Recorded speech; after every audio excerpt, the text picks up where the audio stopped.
Let me go up higher. Not quite that high. There we go. All right, and we are live. That's a pretty good setup. All right, it says we're live. All right, yeah, you think? I think so.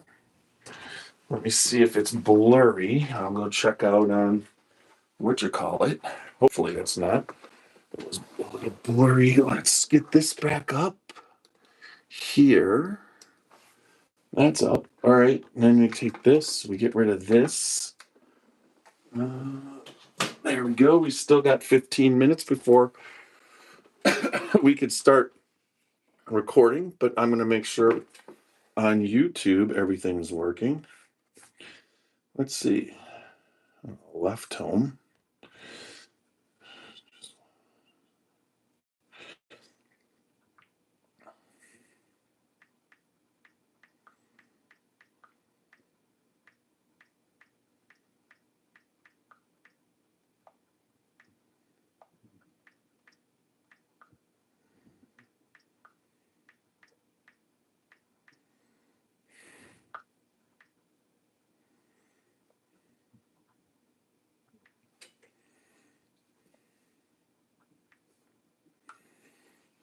Okay, there we go.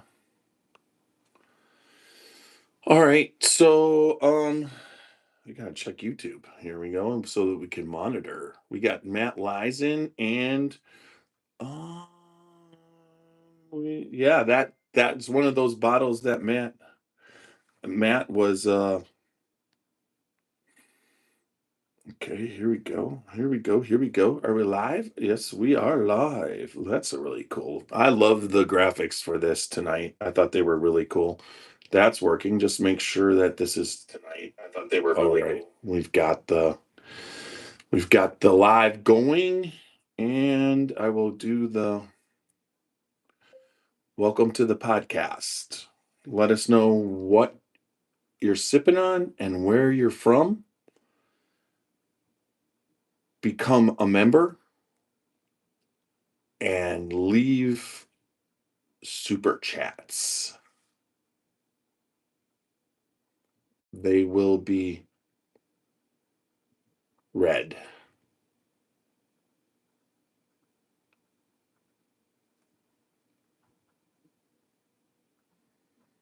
Here we go.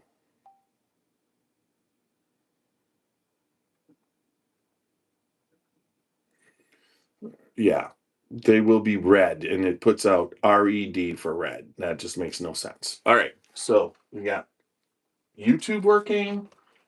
We've got a monitor on that. I can watch that. That's cool. Who said hi? Stay. Hello. How are you, Slay? We got him on tonight. We are going to be doing the honey review of the honey bourbons and a lot about what honey and bourbon and its influence.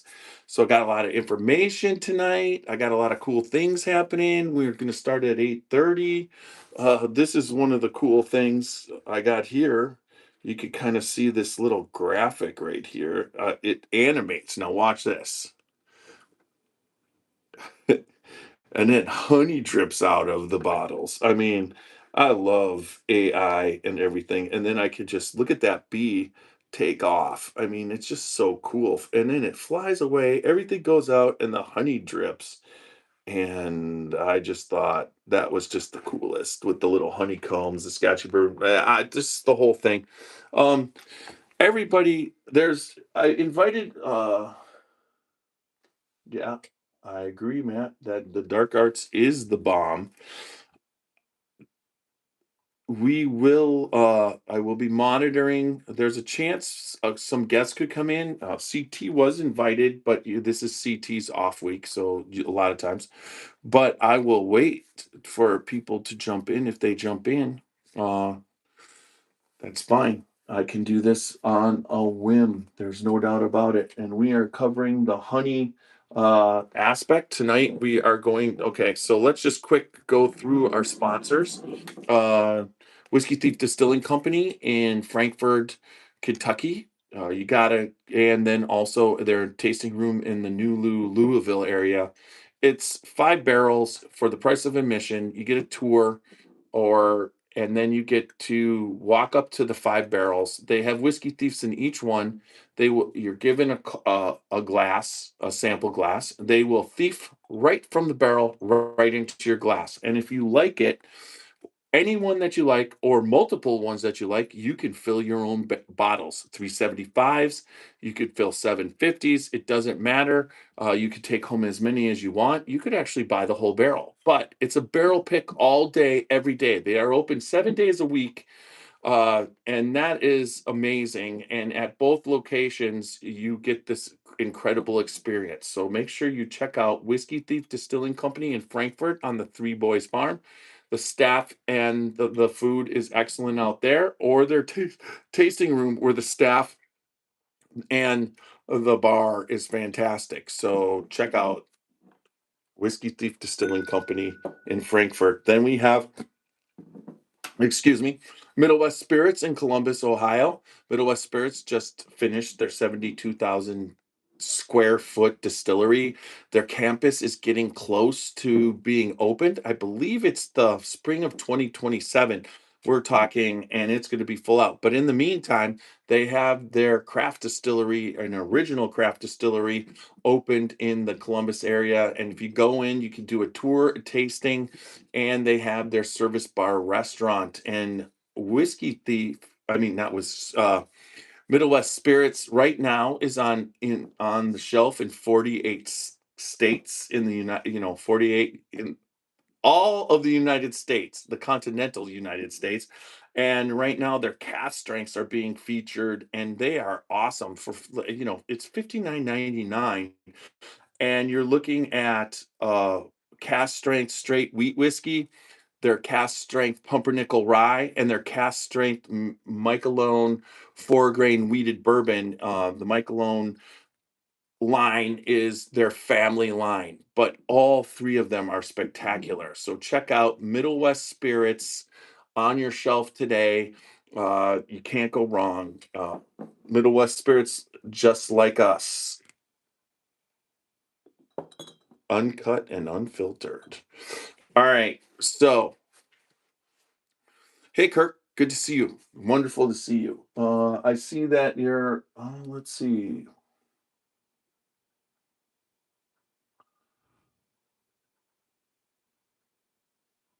his name. So here we go. He said his name's pronounced Slay, but I have to basically use my, yep, I'll use my readers here. Yeah, that's what I said, Slay. And my name is pronounced, okay, how do you drink? How do you drink responsibly? That's not a hard thing. When you drink responsibly, you basically sip and don't overindulge. And that is how you drink responsibly. All right, we're still a few minutes away. Also, Alan Bishop, If You Have Ghosts, You Have Everything, is another sponsor of our podcast. And his If You Have Ghosts, You Have Everything podcast is awesome. It involves the spiritual world and the spirit industry and combines stories. And he is in his, I believe right now, the third season, and you should check it out. If you have ghosts, you have everything. And he also has his One Piece at a Time Distilling Institute on YouTube, his YouTube channel, and you got to check that out. If you're a home distiller or commercial distiller or just distiller curious, check out One Piece at a Time Distilling Institute. It goes into depth. If you're a distilling nerd and you like the process, he answers tons of questions and has unbelievable topics. So, all right, there we go.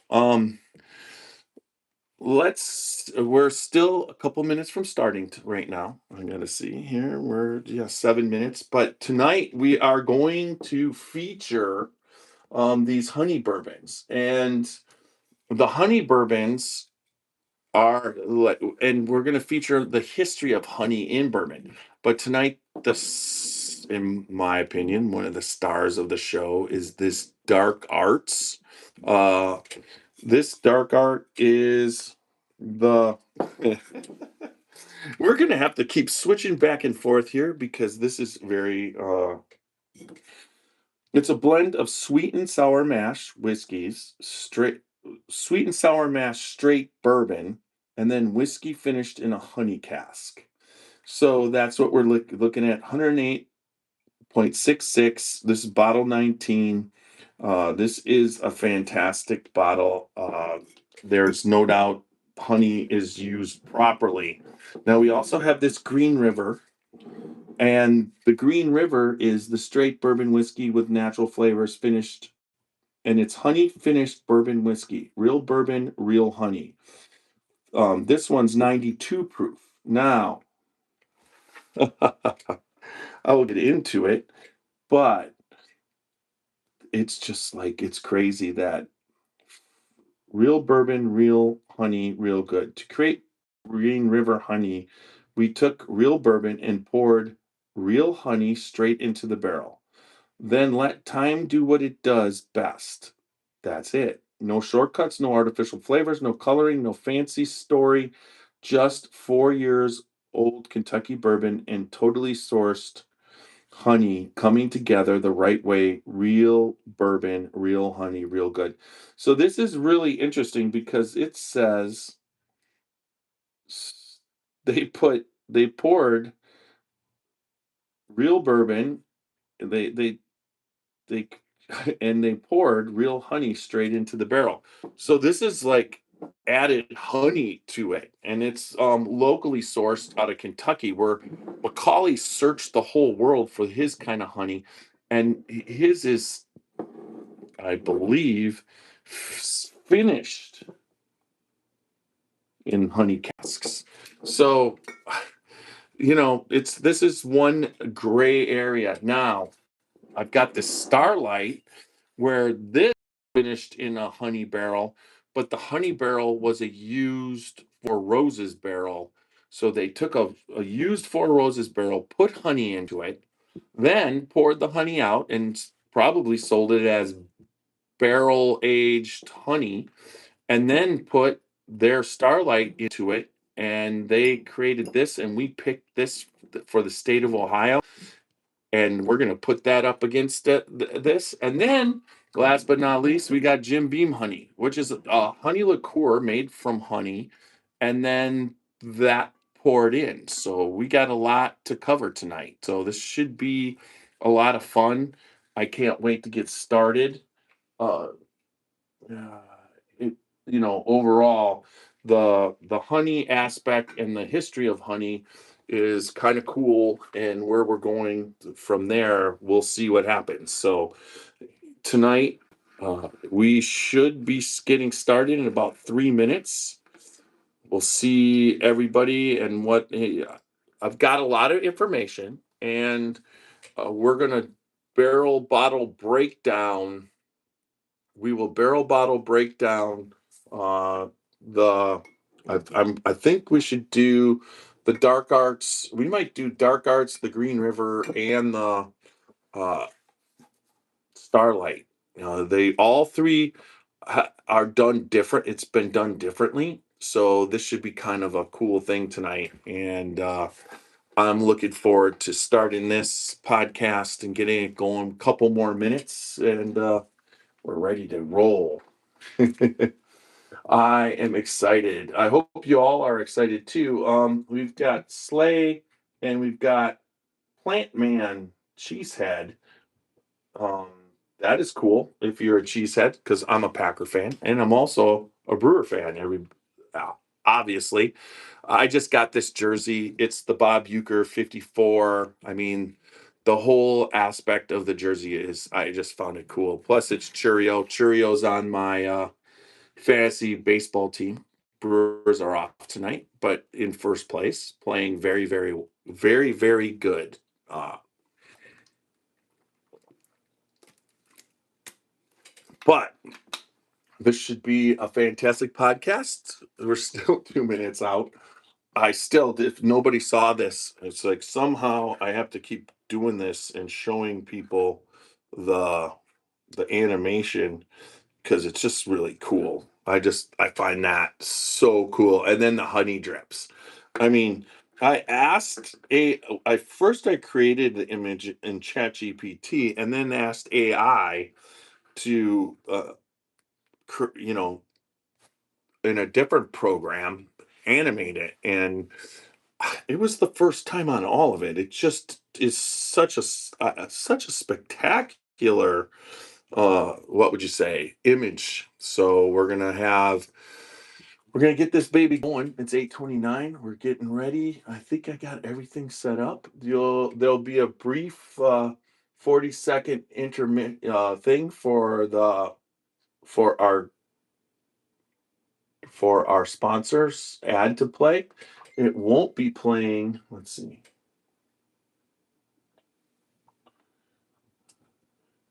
It won't be playing. Are we ready? Yes, it's 8:30. Here we go. And then you'll hear our theme song and we'll get ready to start.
Drinking bourbon, sipping on some scotch. We get a little wild, but it's sure fun to watch. We love what we do, we're drinking every brew. And we talk some honesty, but we're telling the truth. Yeah, we're the Scotchy Bourbon boys, raising hell, making some noise. Yeah, we're the Scotchy Bourbon boys, we're here to have fun, and we hope you enjoy. We're here to have fun. Yeah! Boom! Woo! We are here to have fun.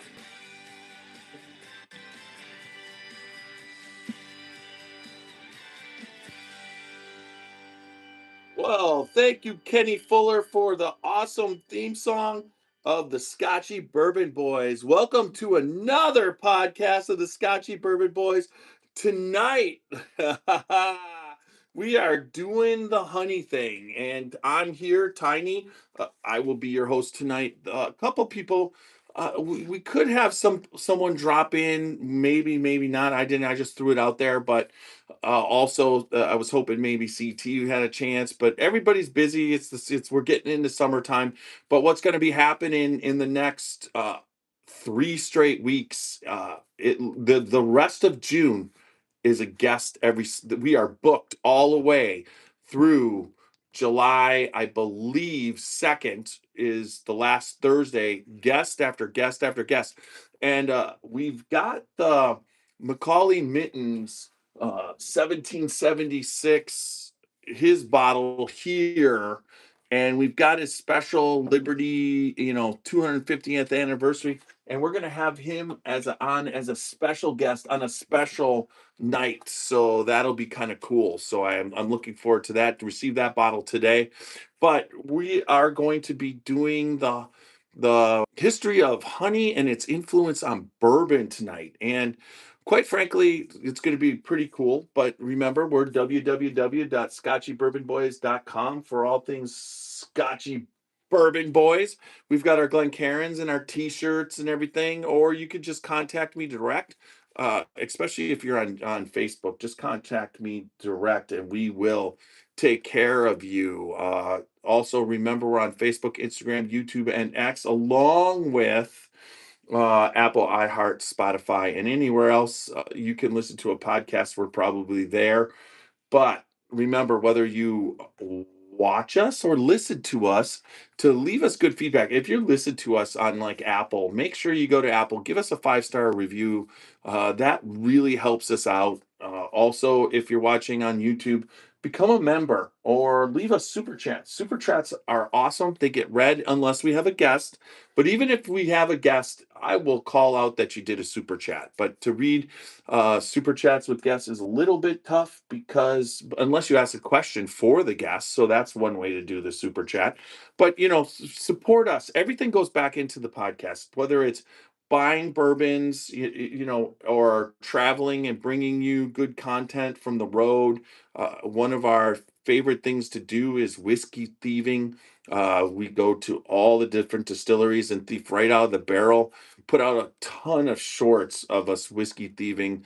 The past couple months, we've been to Liberty Pole where we were thieving. We've been at Whiskey Thief where we've been thieving, and then also we were thieving at Stolen Wolf in Pennsylvania. So been around, do a lot of kind of those fun things, and just make sure that you support us. That helps out immensely. Tonight we've got Kirk. We got I saw Slay. We've got the Plant Man from the Cheesehead Plant Man, and then on YouTube, and then also we've got I saw Steve, my friend Steve Pitzer, and then also Greg Schneider. There you go. We got Greg Schneider tonight. That's going to be cool. He's going to be coming up soon. We got Matt Lizen. So a bunch of people watching tonight. Good to say hi. I'm going to start to get into this. I mean, the history. We'll start off with the history, and honey has been a part, and it makes sense to be a part of bourbon from the beginning. Okay, the history of bourbon and honey is surprisingly intertwined and stretches back centuries. Honey was one of humanity's first sweeteners, and it naturally found its way into distilled spirits long before cocktails became popular. Honey before bourbon. Honey has been used in alcoholic beverages for thousands of years. Ancient civilizations made mead, fermented honey wine, as far back as 7,000 to 9,000 years ago. Honey was prized because it was one of a few natural sweeteners available before refined sugar became common. Bourbon's early days. Bourbon emerged in the late 1700s and early 1800s in what is now Kentucky. I mean, we've gone through the history, but it was the early frontier distillers often sweetened harsh whiskeys with whatever was available, including honey, maple syrup, sorghum, or fruit. These additions made young whiskey more palatable and stretched limited supplies. Honey and whiskey in the 1800s. By the mid 1800s, honey whiskey was commonly used as a home remedy. A mixture of whiskey, honey, lemon, and hot water was often prescribed for sore throats, colds, coughs, general ailments. This evolved into the classic hot toddy, one of the earliest whiskey cocktails, and still good for sore throats, colds, coughs, and general ailments. Roxy will ask me to make her a hot toddy when she's not feeling good, and she insists on making it with IW Harper 15 year. And I can't argue with the honey, lemon, and the mixture that I mix up, and it has been successful in the past. Myself, my remedy has nothing to do with honey and lemon. I will have a hot toddy with her from time to time. Mine is usually just a barrel strength uh, bourbon, sipping on it before I go to bed. The hot toddy connection. The hot toddy became one of the most popular whiskey drinks in America during the 1800s. Traditional recipe: bourbon or whiskey, honey, hot water, lemon. It's simple. Many families consider it medicine rather than a cocktail. Then honey and prohibition. During Prohibition, medicinal whiskey prescriptions became legal under certain circumstances. Honey continued to be used to mask the flavor of lower quality spirits and homemade moonshine. Then modern bourbon and honey. The modern bourbon and honey movement exploded in the late 20th and early 21st centuries.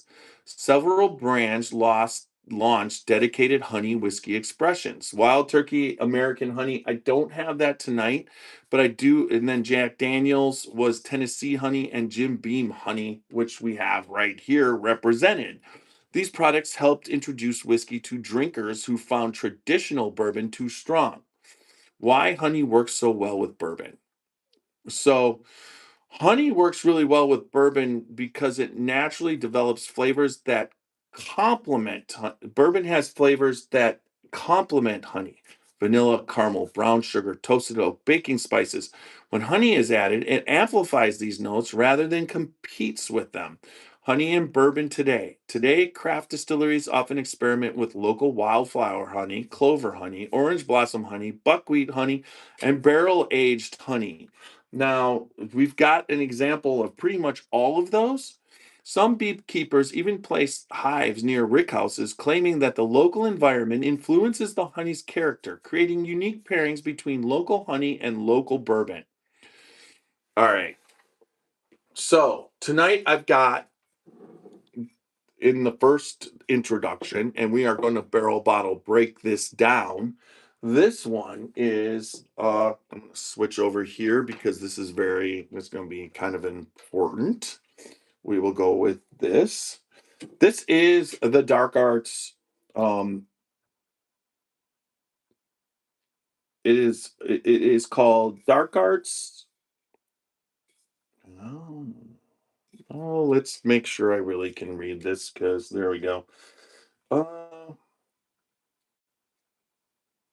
It's uh, this was the New Orleans Bourbon Festival Fête de Miel, and this is a blend of sweet and sour mash straight bourbon whiskey finished in a honey cask, and it's 108.66 proof, and it was the 19th bottle of the barrel, and so this one.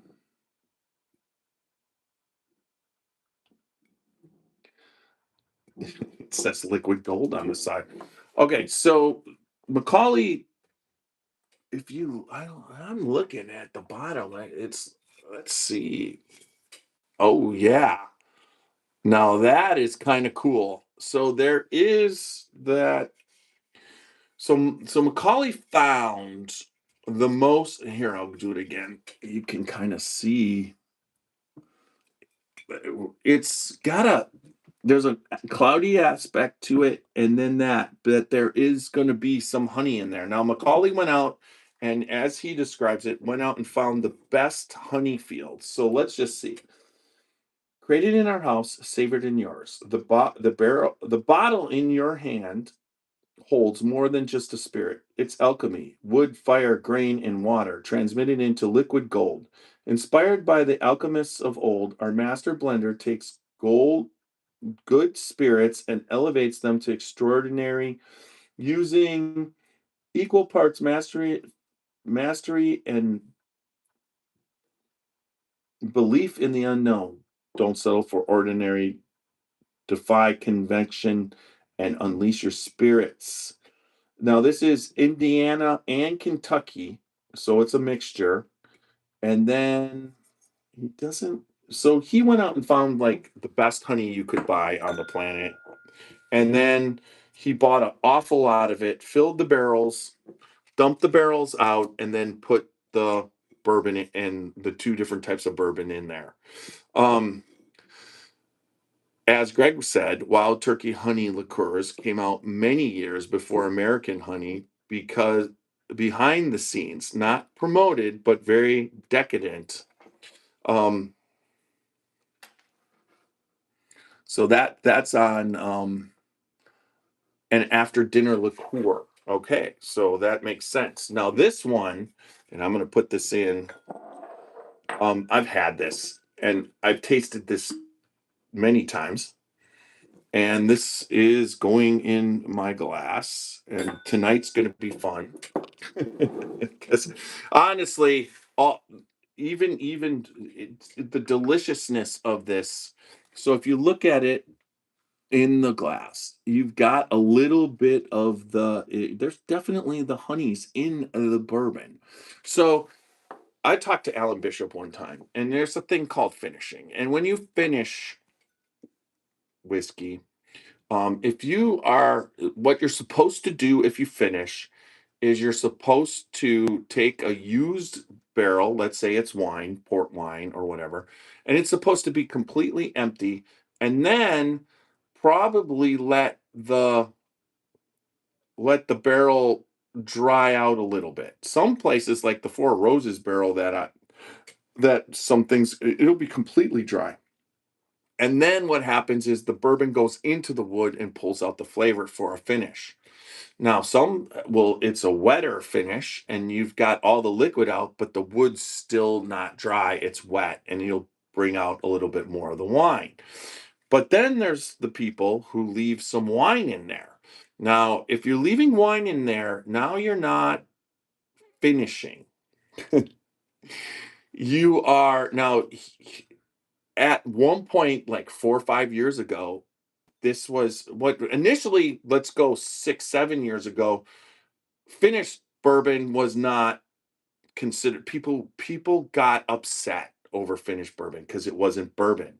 They wanted pure bourbon. And then as that became accepted, then it was like they wanted finished bourbon, not flavored bourbon.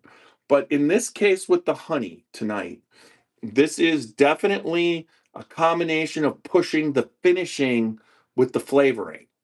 And but when you go out and buy $20,000 worth of honey, I think some of the honey should be left in there, especially if you found the best honey on the planet. It's just that simple.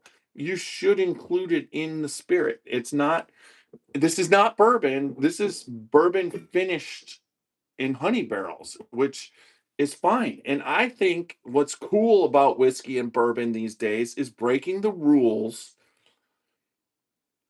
You're not breaking the rules like it's not illegal. You're breaking the general guide of what you think should happen for certain guidelines. And I mean, if anything, rules, especially these type of rules, were made to be. This isn't hurting anybody. The proof's the proof. It's not like they poured poison in here. They're pouring There's expensive honey in here. So here goes. I've had this many times, and I'm gonna start off tonight. Cheers, everybody.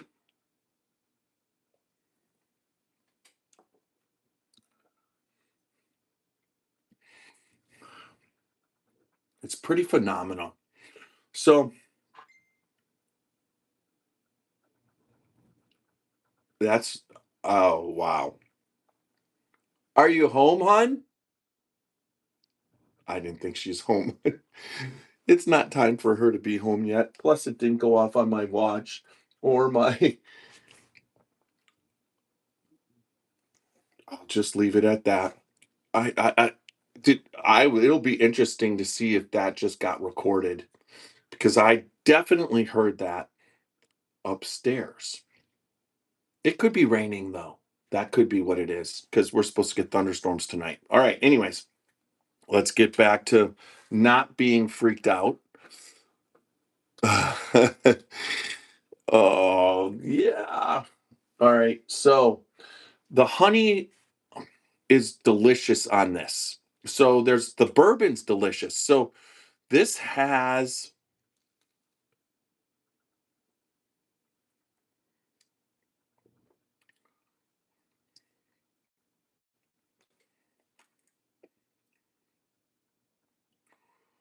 it's almost like you can taste there it is. You could taste the bourbon and the honey as you keep going. That is interesting. It's delicious. So we're going to leave that because we're going to break that down. Now, this was the thing that just, we had this during New Orleans and Macaulay released it. It's a spectacular, what would you say? a spectacular expression. And then when I was for Randy's birthday at Bardstown Bourbon Company, they were just releasing this honey finished bourbon from Green River. Now, in the past, one of the things honey was used for is if the and flavoring of, so let's your Wild Turkey, your Jim Beam, your Bardstown Bourbon Company, and you produce massive amounts of barrels. And so when you're making your blends for your product, and there's going to be some barrels that are going to be a little bitter. It's not nothing wrong with the distillate, but there's great barrels that are sweet and whatnot, and then there's other barrels that are, and then there's that you use for just, let's just say, Jim Beam, or the at Green River, just the Green River stuff to make your blends, the blending of the bourbon to make the batches. But then there's going to be barrels that aren't the greatest. They're bitter, and you used enough of them, but you're going to have. And what do you do with those? Well, one of the things you can do is flavor that whiskey. And people, it used to be a bad thing because the whiskey, they would do anything because maybe the whiskey was bad. It wasn't the greatest. Now, I've not tried the Green River. Now, the way Green River, and this was put to us at Bardstown, uh, did this honey. And I'm sure it was in the makes, but they sourced honey from from local bees, honey, you know, they sourced honey from local. Oh my gosh, why am I having a problem? I'm having a problem with that one. They from the local beekeepers, and they basically put the bourbon. They had the 4 to 6 year old bourbon, and then they poured the honey in. So the honey is poured right into the bourbon, and which is now, I mean, it says finished, but that's not finished. That's pretty much, in my opinion, flavored. But pouring pure honey from local farmers or beekeepers from the local beekeepers isn't the worst thing you could do to bourbon. So here we go for the first. On the nose, it's a little bit. I don't get. I'm getting the bourbon, and I get a little bit of apple. I'm not getting the honey and the caramel. A little ethanol. The proof on this, I believe, is 92. All right, let's take a look. I'll give this. I'll give this the. And I'll give you the beekeeper. There we go. All right. Okay. So quick. I will play. I'm going to play the animation here. You see the cool thing back here, and I'm going to play the animation. Let's go. Let's push it. All right, here we go. Look at that. The It's just like, I love AI, and then the honey just drips off the bottles. I'm very happy with that one. Watch the bee. If you could see that, the bee kind of jumps up, flies away, everything disappears, and then you've got the honey dripping. It's just like, that's the best AI yet. All right, so let's. I need. It's like, it's amazing how much my eyes have gone. So it says, to create Green River honey, we took real bourbon and poured real honey straight into the barrel. Then let time do what time does best. That's it. The shortcuts, no artificial flavors, no coloring, no fancy story, just 4 years old Kentucky bourbon and locally sourced honey coming together the right way. Real bourbon, real honey, real good. So they just poured the honey into the. barrel. And this is what we got. Now, on the nose, I don't smell, I mean, how much? Uh, so Greg says he's had the Starlight honey, which is very good. And this barrel, I'll give you the story on that one when I get to it.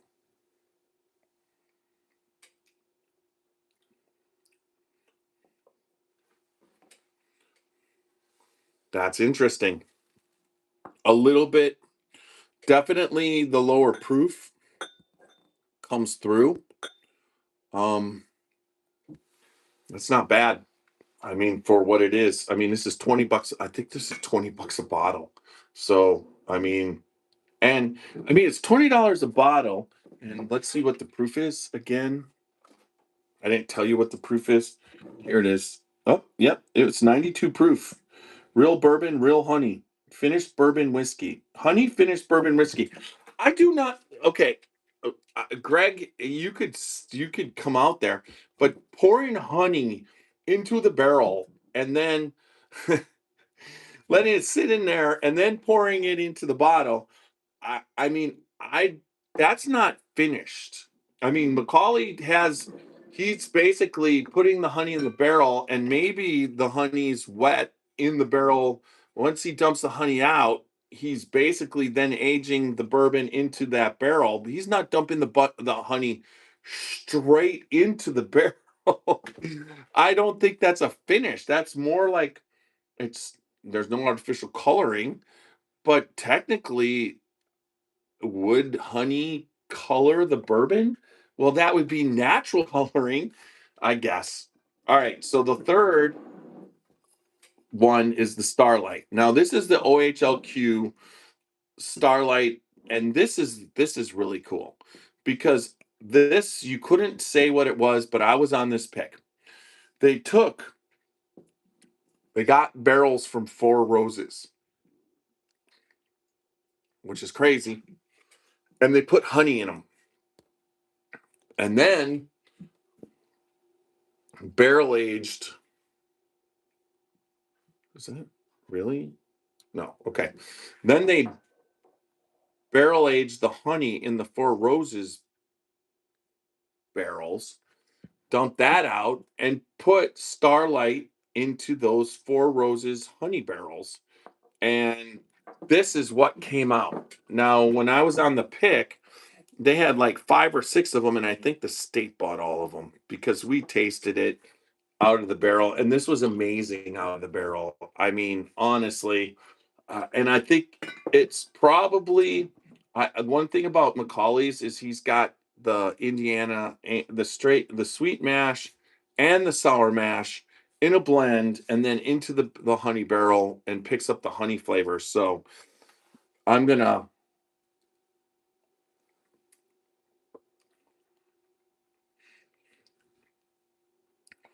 These are damn close, both of them. Um, Little bit more crafty on this one, but the flavor, that crafty flavor with the honey mix, is some really good, good whiskey. Now, this is the honey liqueur aspect of Jim Beam, and I've had this bottle for a while. I've never opened it. Okay, let's open it. Yes. Do I have to? There's a place to open it, or you just? It's a twist. There we go. And I'm not gonna, like I said, I'm not gonna rip on it. That's for sure. We'll pull a Glen out here. This is a lot different than what that was because this is it's a honey liqueur then mixed. And I will explain it to everybody after I pour a little bit. Now, once again, if you look at the difference in color of all three of these, there's not.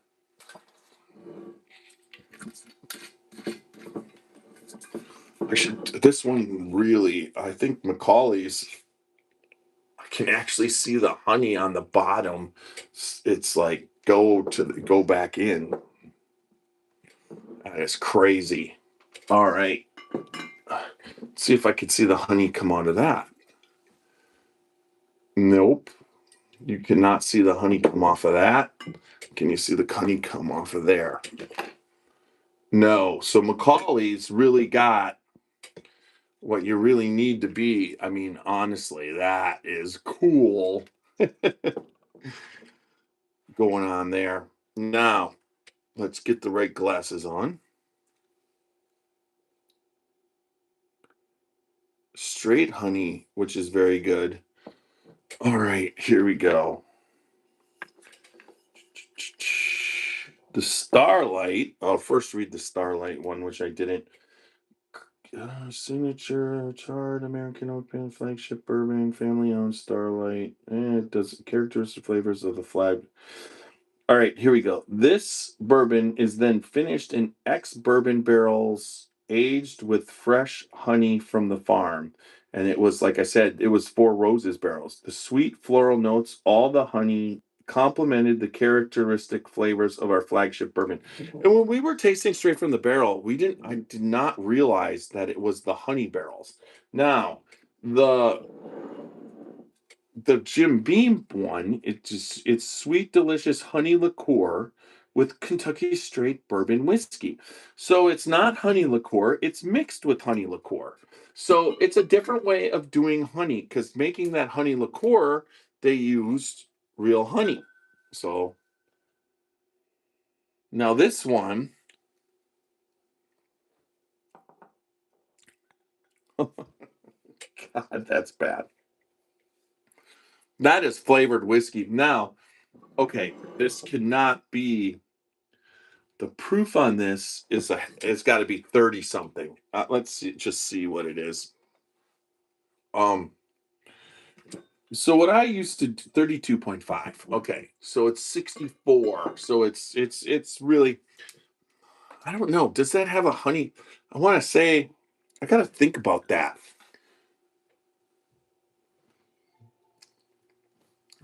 There we go. All right. So thinking about the honey, um, that is interesting. That is that is of there's no bourbon involved the with the Jim honey. It is dominated by the honey liqueur, and the proof allows the sugar to come through a lot more. So Greg thinks, unfortunately, the government TTP has totally relaxed on our industry, strict regulations. Basically, tell the TRB what you. There we go. It's good to know what you want to do. Things have evolved. Point to fact: brown flavored whiskey by category, but how can they legally call it bourbon? I think, Greg, I don't know if that's honestly the bourbon aspect. I think they could do it because we are the bourbon people are educated enough now. I think a while back that people didn't understand it the way they do now. So the average person who's not a bourbon drinker might think and have problems with this, but the average person, let me make sure that's working. It is. The average person, if you're not a bourbon drinker, you're going to like the Jim Beam. I mean, it's delicious, but it's basically how can they say Jim Beam honey. This is the bottle right there. So it says Jim Beam. So in my opinion, if you think of bourbon and you're just the regular person, you think this might be bourbon with some sort of I mean, there's no let me see. If on the shelf a, a hint of sweetness. It's ridiculous. Okay. So one, The most ridiculous statement on this is a hint of sweetness. Real honey liqueur infused with Kentucky straight bourbon whiskey. But this does not say honey liqueur to me. It tells me it's bourbon with honey. So the marketing there, it's although that's a flavored whiskey at and it's 64, 32% and 64 proof. Um, and it says a hint of sweetness. This is all sweetness. It's not in the same category of these three, so we're going to put it out. I'm not saying that's not good. I mean, it does all right. The way I use why that's there is that I like to when we soak the pecans for our Kentucky for our bourbon balls, and when you drain the bourbon that the pecans are soaking in, the pecans add a flavor that's a little bitter. And if you add Jim Beam honey or you add Jim Beam vanilla to that, it really produces a really good tasting. I call it liqueur, but it's I thought that it would be a lower proof because you're adding the 30 whatever, but what's left over in those from the pecans is a much higher proof. The pecans don't absorb the alcohol as much as they absorb the flavor and the moisture and what's left over. So you can get really in trouble with what I make there. So with that said, all right, so we're gonna do a barrel bottle breakdown of these three right here, and we're gonna come up with a winner. So here we go. So our barrel bottle breakdown scale is based off of four categories: nose, taste, nose, body, taste, and finish. For the nose and the body, you can give it up to a 4 knocks on the barrel. For the taste and the finish, you can give up to 5 knocks on the barrel. Now, those knocks will determine the score. But if something's exceptional, a category is exceptional, you can give it a butt up, which would be a 5th knock on the barrel, but only for one category. So we've got the three right here in order. That would be the Starlight. This would be the Green River. And this would be the Dark Arts. So we're going to start, and I will look at getting that going. All right. So let's go on the Dark Arts. Nose. We're going to do nose straight across. You definitely pick up a little bit of honey. Oh, God, right there. All right. The honey, the vanilla up at 3 o'clock. And the the side of the glass has got honey on it. Oh God, that's really good. All right, so now we go to the Green River.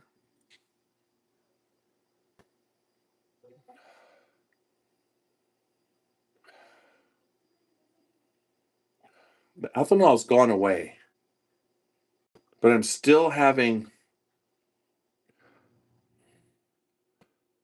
I'm picking up bourbon notes, but I don't pick up any of the honey, and it's just bourbon like oak, a little green apple, a little leather, a little char.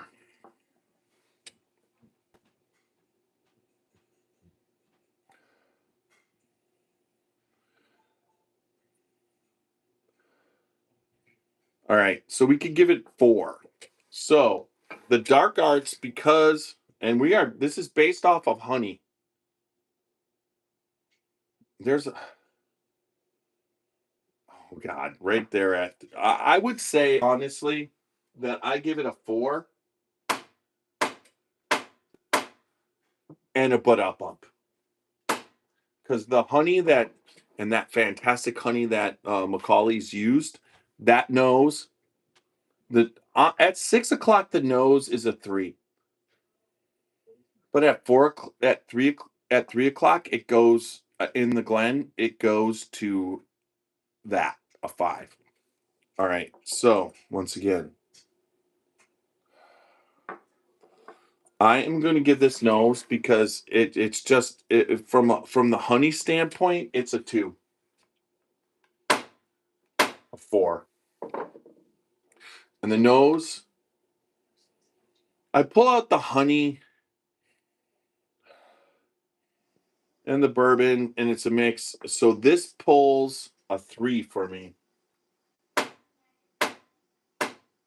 All right, so we're going to do this one right after another.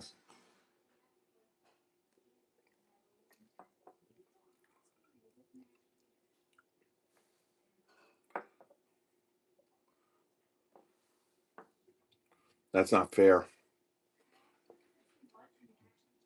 Wow.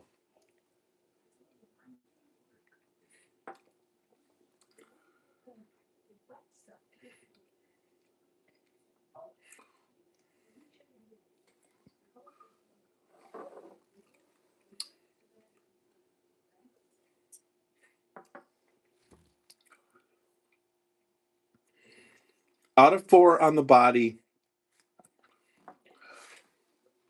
Macaulay's going to pull a 3 out of 4. 8, which gives them 8 out of 8.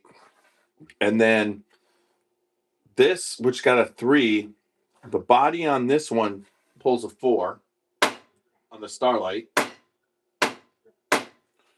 And the body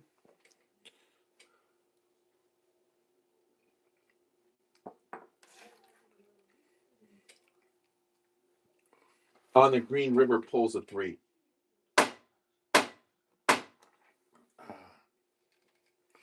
Now, in my opinion, here comes seriously, the most important part of what we're doing. And let's see. I mean, because these are honey infused.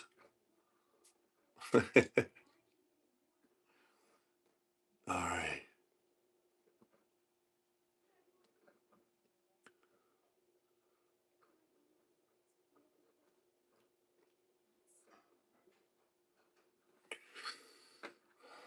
All right. Greg's calling me out for saying what I said as BS.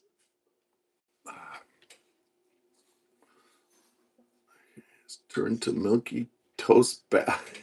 I'm not that. It's just like I'm gonna. Do you want me to say? I'm not saying that on a podcast, Greg. I'm just. I'll give you that. You say what I said with BS on the request, but does the industry regulate? Are they going? I don't know. I think the consumer's more intelligent enough that we won't.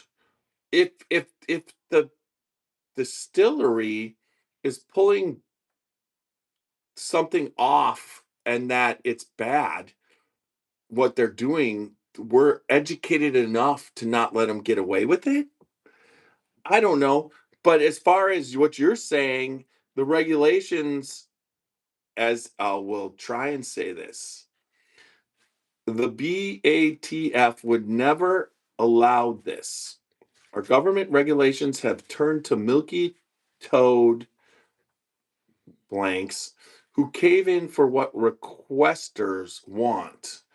So, but I really believe that I don't know if that hurts us in the fact that the people who keep and abide to the regulations and keep towards the pure attract the educated bourbon drinker.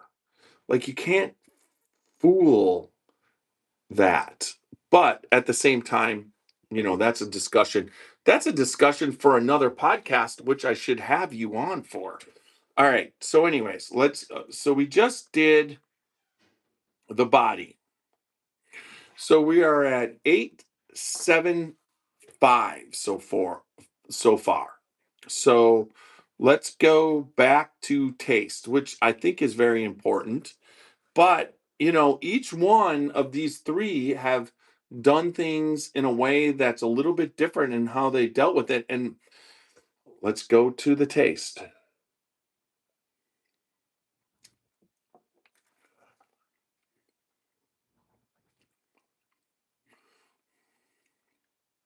So, one of the things that's pulling off after a few minutes in this Glen with Macaulay's is it pulls out, there's a honey, and then it pulls out chocolate, like honey milk dud. That's the way I can describe the taste. Where for the Green River,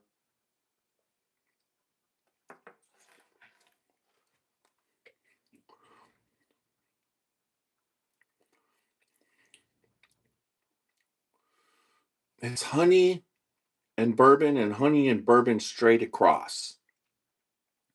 The honey's there. Now, the quality of the honey on our this is a little different and a little sweeter, and that is just straight across all honey. Now, the Starlight,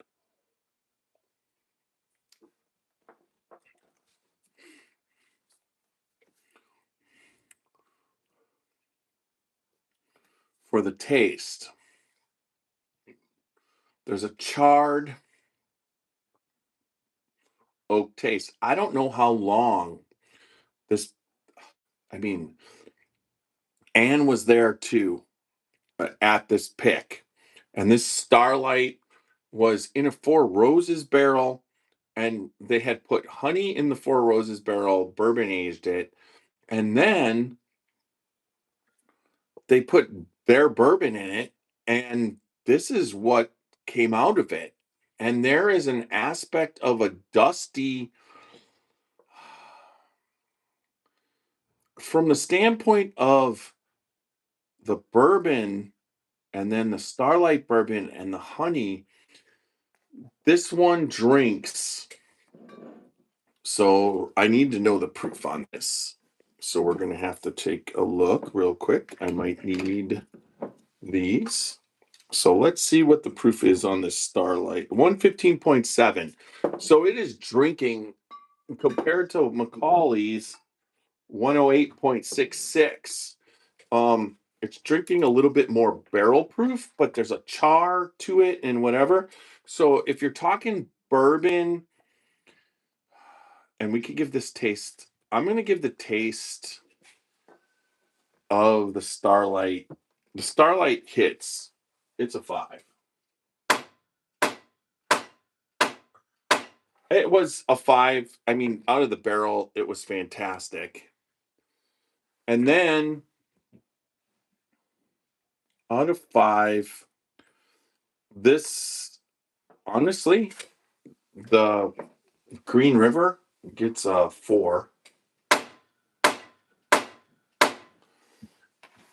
And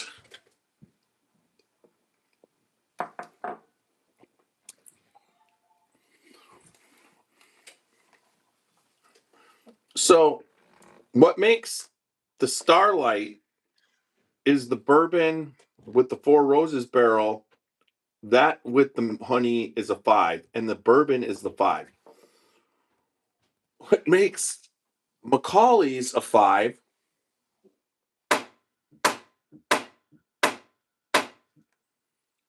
is the honey. The honey takes it to a level. So this honey that he sought out, you can taste. And I would love Macaulay to taste the actual honey, because it probably, you found the best honey. uh,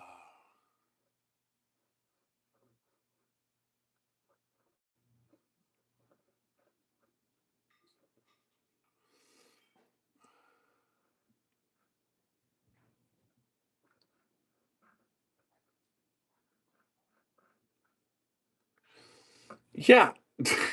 Anne says honey and maple together. We all love it. It's flavored because there's a certain amount. But we're talking Green River just pours the honey in. They say it. And then Macaulay might leave some of that honey because I would do that. And this Four Roses barrel, I have no idea, but I know the day we were tasting it was by far the best thing we ever tasted. But with Greg says transparency, the TRB has approved labels. I mean, honestly, the this label here. I mean, wait.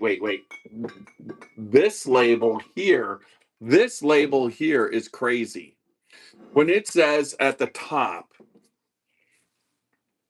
we'll get this right. A hint of sweetness. I don't know how you get that approved. That is way. It's right up here, right at the top. It says it a hint of sweetness. That's a lie. That is like a flavored bourbon of sweetness level of mass. If I was to put that on a bourbon label, I mean, compared to Jim Beam. So Jim Beam, when you drink it, might have like the whiskey might have you can get essence of some sweetness of like 2 to 3%. And when you're sitting there drinking the Jim Beam honey, it's at 80%. That's not a hint. So yes, I think, but we all know Jim Beam honey these are flavored bourbons. I mean, even in Fred No's book, he talks about that. But there's a place for flavored bourbons.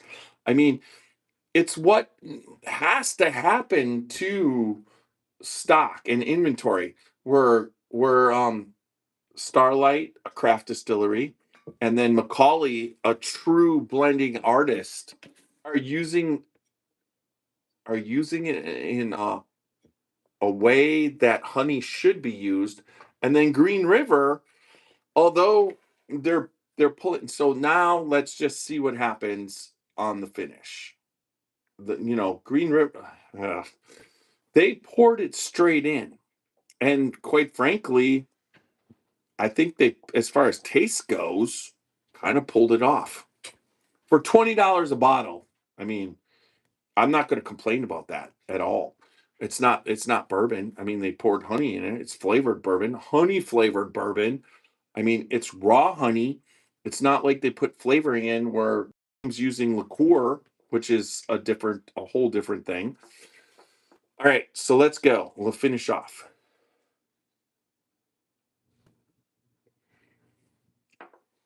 So how does this finish? I mean, this is a special. Finishes medium. The honey's there, but so is the char of that original barrel. Okay.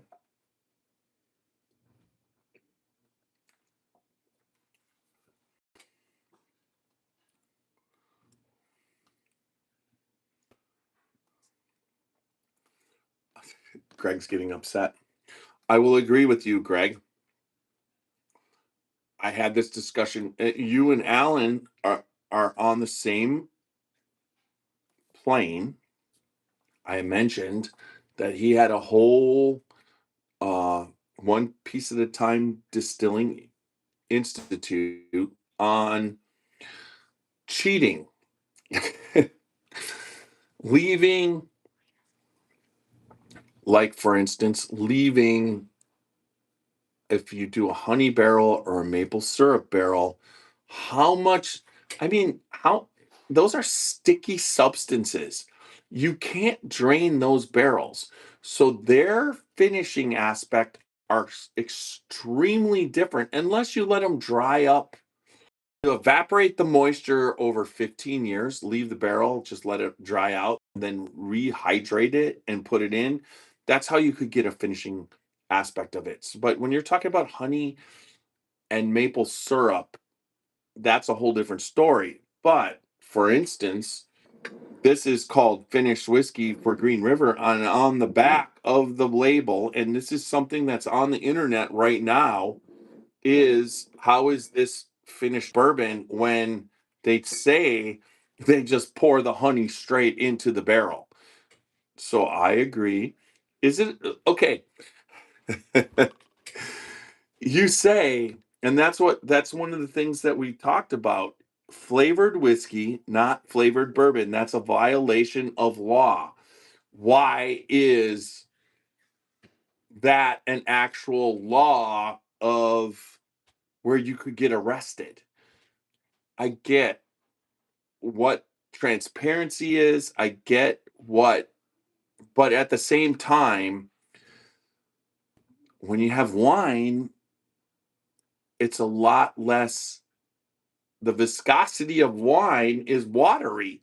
The viscosity of maple syrup and honey are completely different things. You can't even come close to draining the honey out of a barrel or a maple syrup barrel, especially when you have a bunghole in the middle. I mean, it's hard enough to drain my gasoline, my 5-gallon gasoline uh, plastic container of what gasoline tank that I use to fill up my lawnmower. There's always gasoline in there left over. I mean, but just imagine trying to get honey or maple syrup out. So, yes, I agree.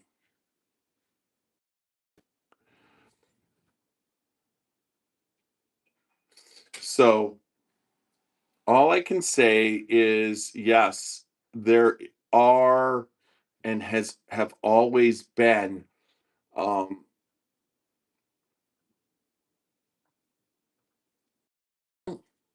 the rules and the pushing the envelope. Everybody do that. All right. So I'm going to need a little more of Macaulay's to get the finish so we can finish. So,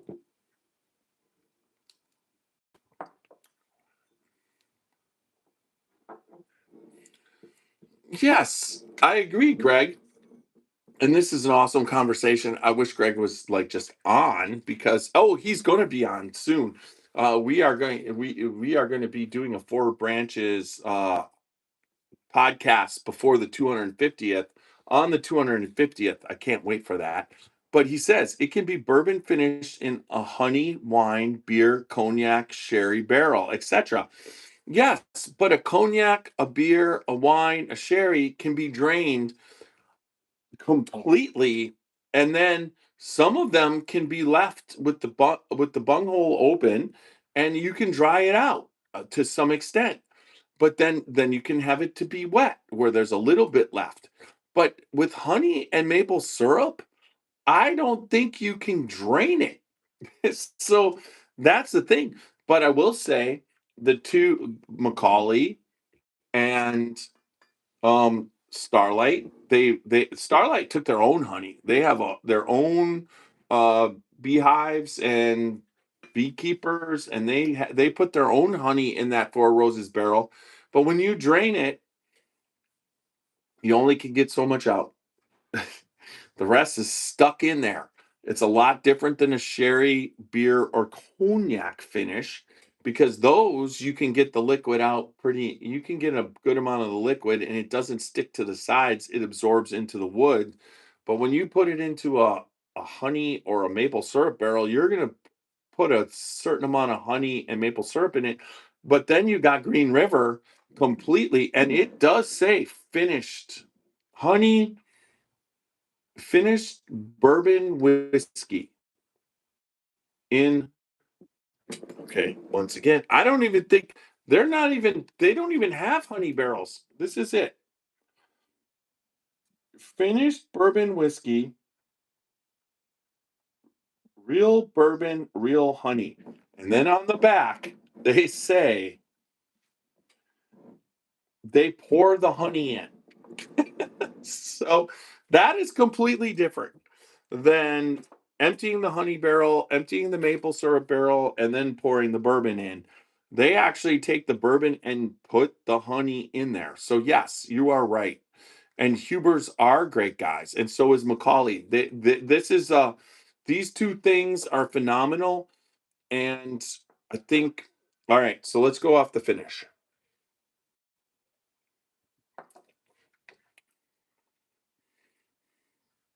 God, the honey on that, and just Greg, watch this. The the honey drips. When I did this, it was drip. It's still dripping. Bourbon wouldn't do that. Whereas if you get the other ones, they're not quite the same. They just basically it's there's no it's so there's a little bit more of the bourbon separating, and if you look at Macaulay's, it's got definitely the honeys in there, whereas if you look at this one with the Four Roses, it's clear. So there's a little bit more honey in Macaulay's, but he wasn't adding the honey, he was still finishing it. But Macaulay's finishes with the honey. Now, uh, so in other words, somebody's on the internet. Great. All right. Did we lock up or is it just me? We'll reload. Darling, I locked up. I locked up. Is Alice on her thing?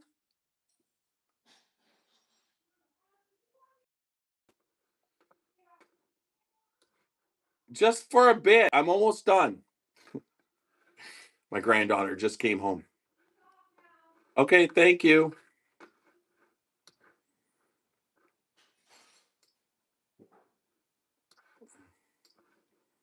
All right. So Macaulay on the finish, the honey's fantastic. The finish pulls off a 5.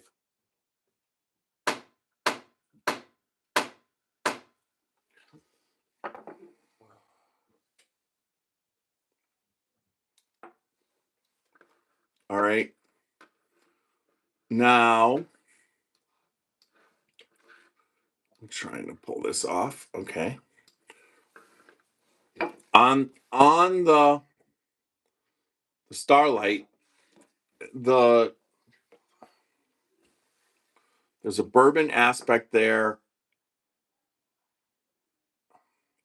I'm gonna say the finish is good, but it's not a 5. It's a 4. Delicious. And now we'll go to the Green River.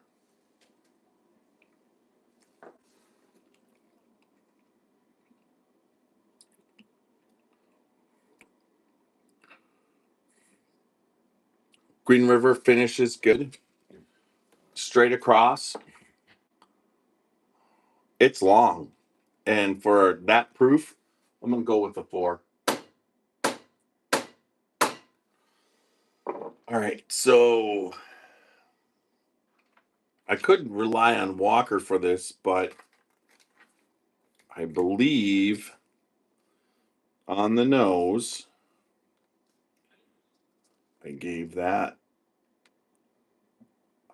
4, 5 for Macaulay.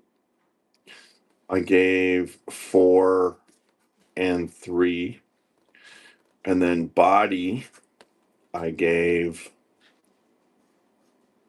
4, 4, 2,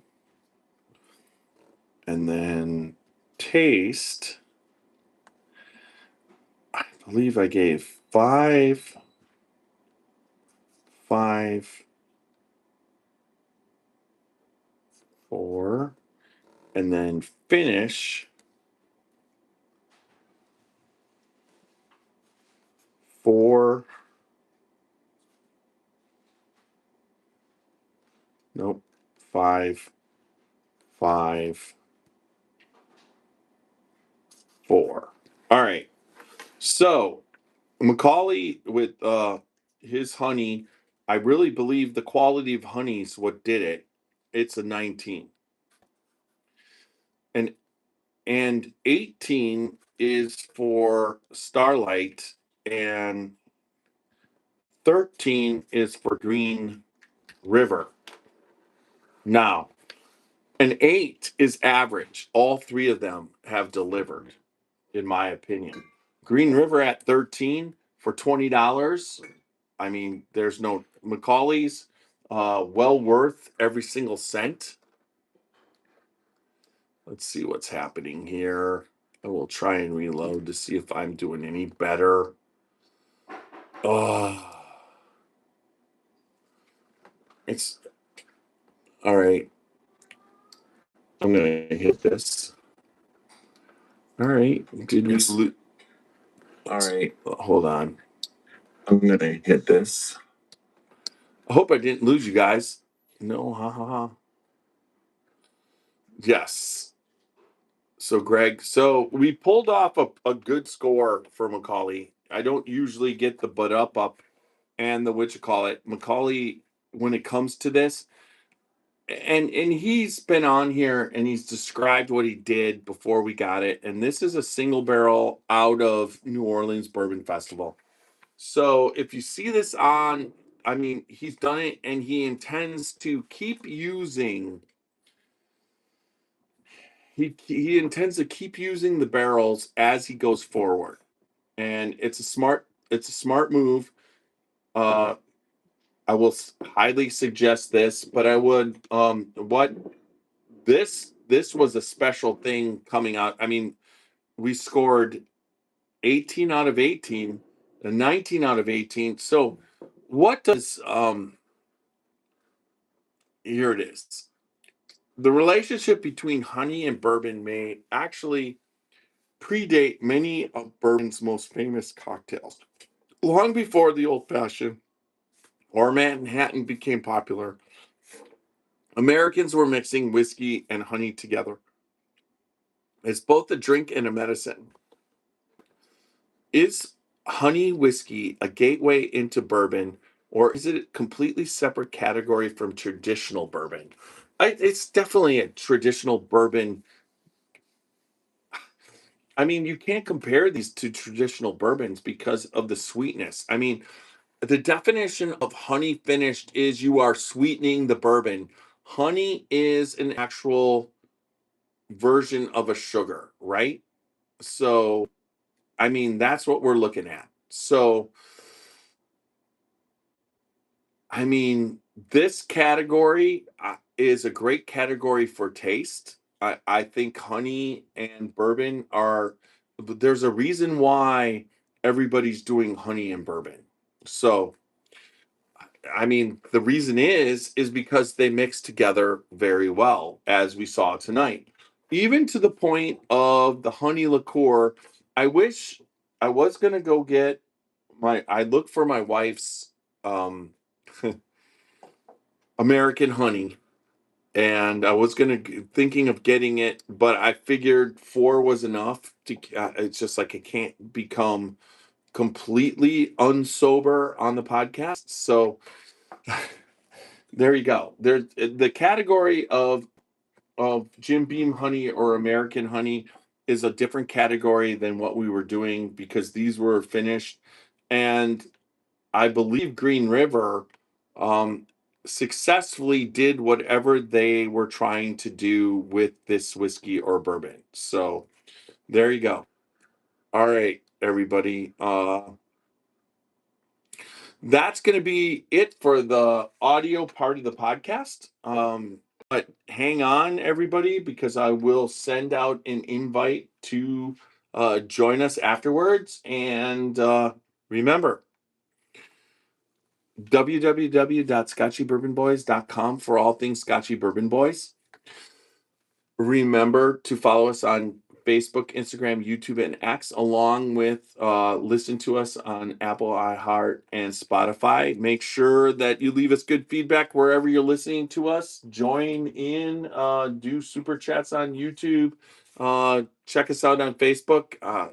We are everywhere and doing things. Look forward to coming up podcasts. The rest of June is booked all the way to July 4th. To get Macaulay in, we're going to do a special insert podcast sometime during the week. So one of the weeks going forward, we'll have 3 instead of 2 podcasts. It'll be a special podcast. We've already got Greg Schneider coming in to do the Four Branches 250th anniversary. I have Macaulay's 50th anniversary bottle right here. He should be coming in to do that. I mean, we're talking about America's 250th anniversary and birthday. It's just like I remember the 200th. I was in 7th grade. The kids in my social studies class were throwing spitballs at the teacher. I mean, that's where I was at the 200th. So the 250 is kind of a special thing. We are going to be celebrating that hard as we go through that and then a little bit after. But the bourbon industry really is covering it fantastically this year. And look forward to what we're doing on the podcast. But there will be a guest every single Tuesday and Thursday for the rest of the month. I'm excited about this. I mean, there's Turner Wathen, Greg, oh my gosh, Keatley from Larkin, and Greg Schneider from Four Branches, and he's doing other great things. It's good to see you back out there. And then,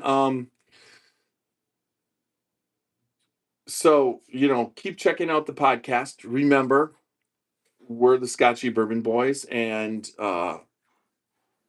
good bourbon equals good friends and good times.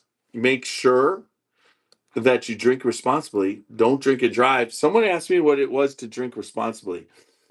Make sure if you're going to indulge in something on a little bit more than you should, that you stay home.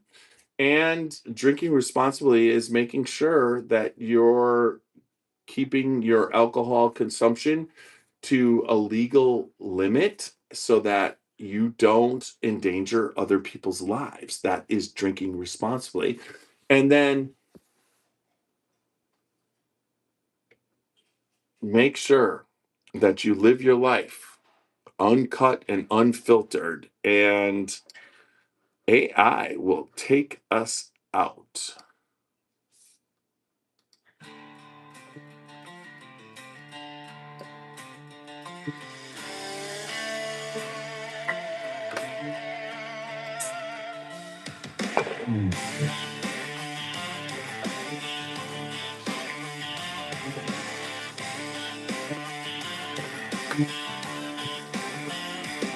Wake up, sunrise and boots on the floor, working hard all day till you can't no more.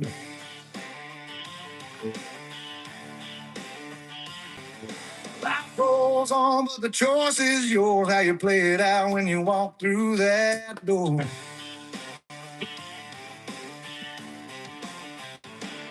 One bottle, one drink, one pour. That's what the Scotchy Bourbon Boys got in store. Tuesdays, Thursdays, come pour the seed.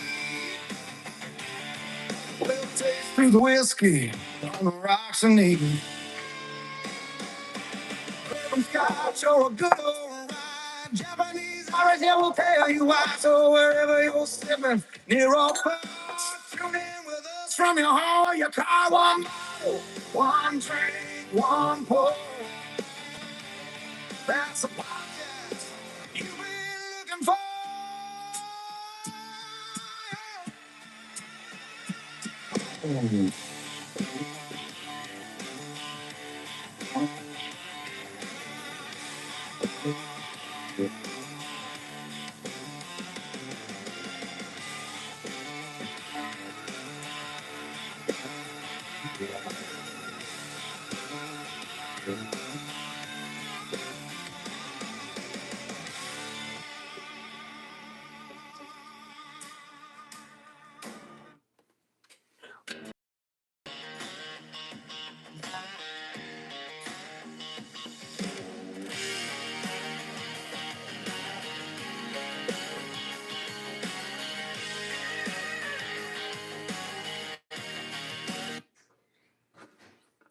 All right, there's your link. Nobody's coming in tonight. All right, that is fine. I guess we're done. There we go. There's another participant. It's John. Hello, big man. How'd it go? How'd you think that went? Well, good. I was diving in between podcasts and tornado warnings and sirens and shit. So yeah, it's been a busy weather night here. Yeah. Did you you didn't get hit, did you? No, it split us, but there was a last second wind burst that came through, and I think they just picked up some rotation in the storm, so they clicked the whistles. You know how it goes. But there was some. You go down about 60, 70 miles from here. They had some big wedge tornadoes. A lot of flooding up on the border there, like just south of Milwaukee and northern Illinois. It was crazy. Yeah, I knew Wisconsin was going to get hit because I have WTMJ, which is the Brewers station, and they're always Yeah, throwing it out there. yeah. I mean, it was active, but we had a little cool down, man. It's been hot and humid here. We'll see if anybody else comes on. Maybe Greg will come on. He was spirited tonight. He was, yeah, Greg was on fire. But he knows this stuff, so. Oh, yeah. He's old school guy. Love it. He's probably mad at me, so he's not going to come on. No, he's not mad. He's not mad at you, man. He's probably more frustrated with the information than the person, you know? I don't know. I don't mind for where it was to where it went. Here he comes. Oh, God. Yes, I hope so. Buckle down. Oh, get in here, Greg Snyder. There he is. Oh, So you're not mad at me, are you? mad at you? Why would I be mad at you, brother? I told you he's more upset with the information you gave than the person who gave it.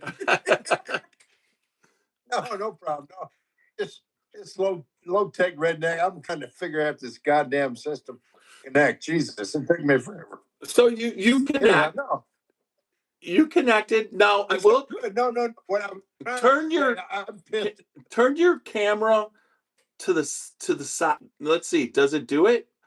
All right. Do you have an Apple? Yeah.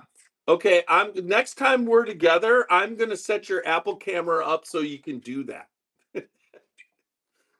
Because it's okay.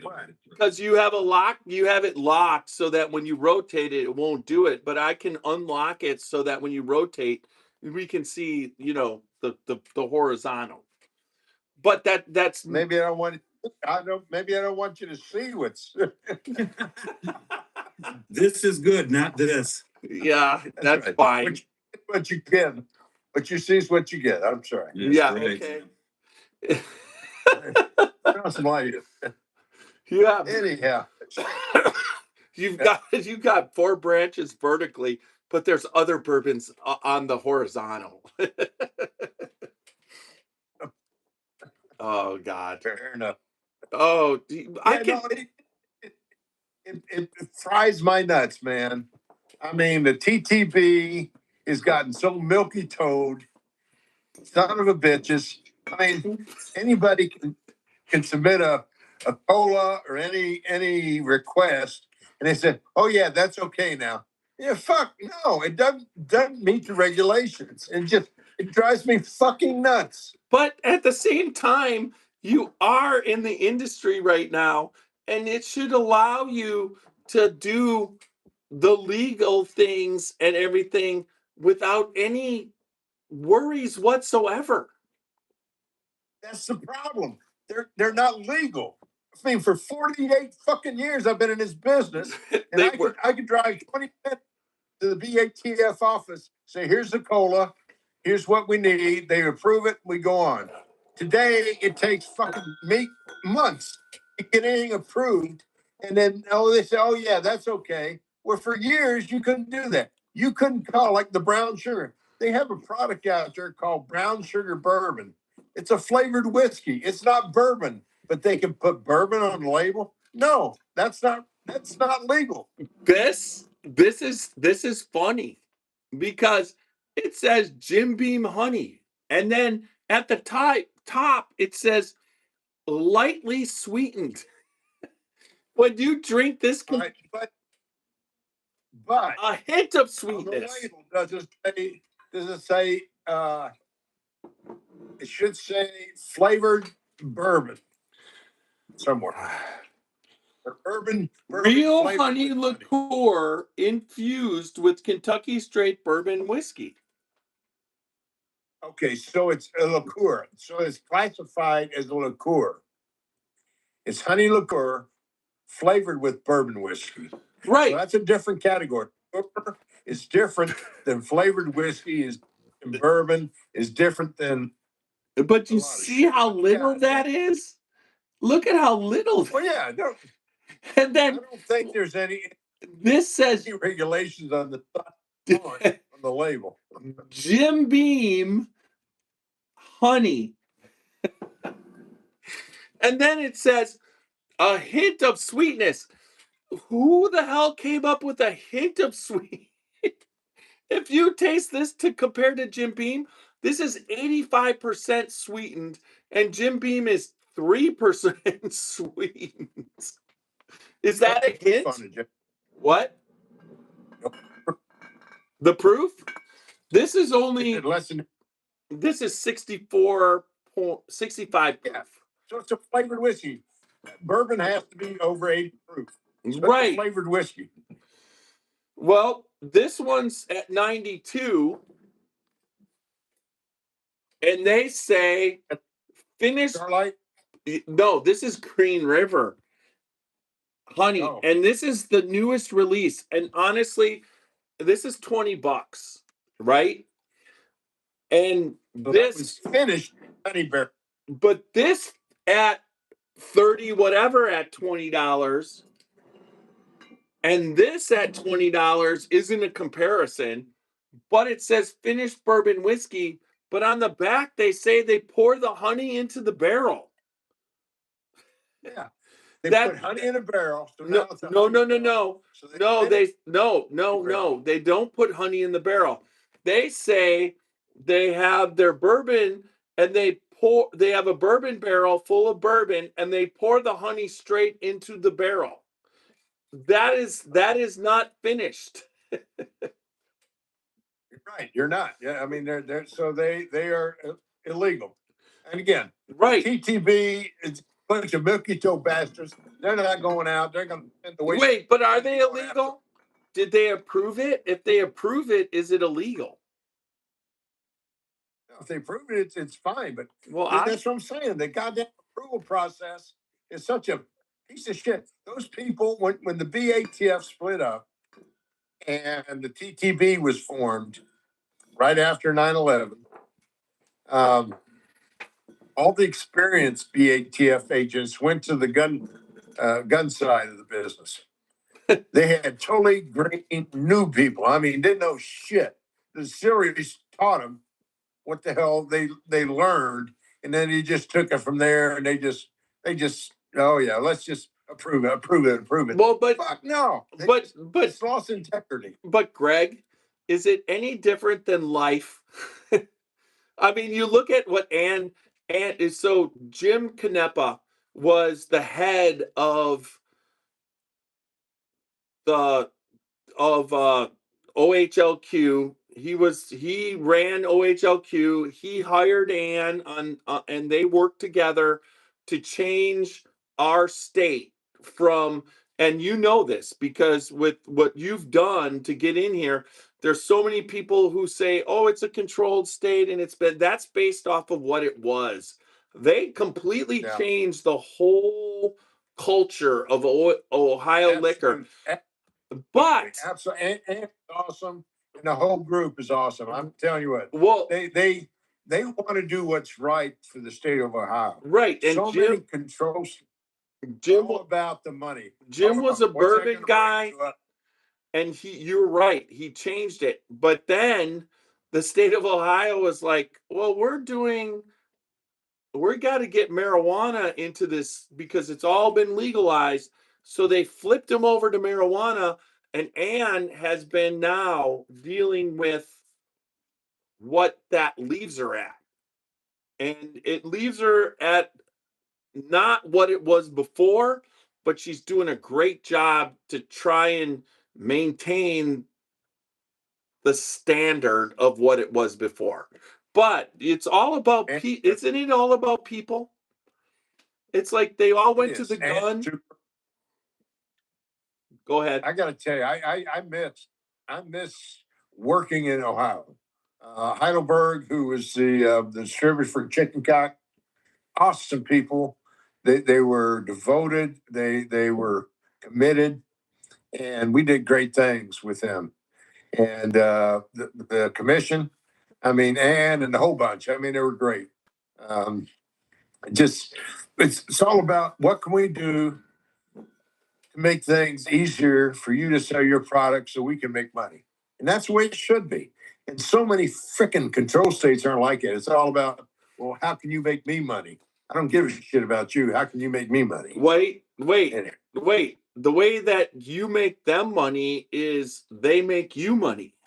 it's a but partnership. Some of them are, oh shit, what do you call them? The control states, you have to store your product. Pennsylvania, you have to store your product in their warehouse. So you pay them while your product's being stored in their warehouse. You don't stop paying them until they take it out and put it in their stores. So I mean, it's a racket. It's fucking racket. So that is a racket. I don't know how. Look at that. Look at what John's got. He didn't even know you were here tonight. And look at that 4 branches right back there. Well, bless you, man. 250, man. 250. I got the Evan Williams one too. This is nice too. This is a cool bottle. I'm happy with what they did. You got the Continental. Yes, I do, sir. I do. Yeah. So we just came out. Well, we're going to do it here a couple weeks on the podcast. But what was it? We bottled it in March. We bottled the Founders Reserve. It's a 4-grain mash bill that BT had. And that's what I told these guys. So we can go out and hunt back and buy bourbon here, buy bourbon there, but you can't maintain consistency or consistent quality. So we need to find a source of good quality bourbon that will provide sustainability. That's becoming easier than easier, right? Well, not so much. It's not easy as you think. But anyhow, Bardstown had this source of whiskey. It's 4-grain mash bill, 60% corn, 26 rye, 10% wheat, and 4% malted barley. And so we finally convinced these guys, this is good bourbon. Let's go with this. And so we were able to buy several years to carry it out, sustain the inventory. Well, guess what? 2 weeks ago, it won a double gold medal to San Francisco World Station. And I'm thinking, I'm screwed. They were kind of, you're screwed. Yeah. Well, I'd say, oh, that's good. Yeah. Okay. It's okay. I'm telling you guys, it's good bourbon. So anyhow, you do know you get a. I mean, Greg, Jeff, I've been to distilleries that were distilling and not putting out anything worth a shit. And then the right people go in there and honestly, it's all about the palate and getting there, and you understand all that it takes. It's not like you buy the stuff from Bardstown and you just basically on a spreadsheet mix them together to make the batch. It's like you make the batch, you taste the barrels, you know what it needs, You know how much of a kick it needs. You know how much sweetness it needs. You know how much bourbon flavor and wood it needs. And then you put it out and then it wins double gold because you know what you're doing. It's it just that just Oh, wait. it's got to be okay. And you give a shit. So It's like, well, there's so the many other people who product don't. on your podcast, Jeff, is the Liberty Reserve, which we just bottled here a couple of weeks ago.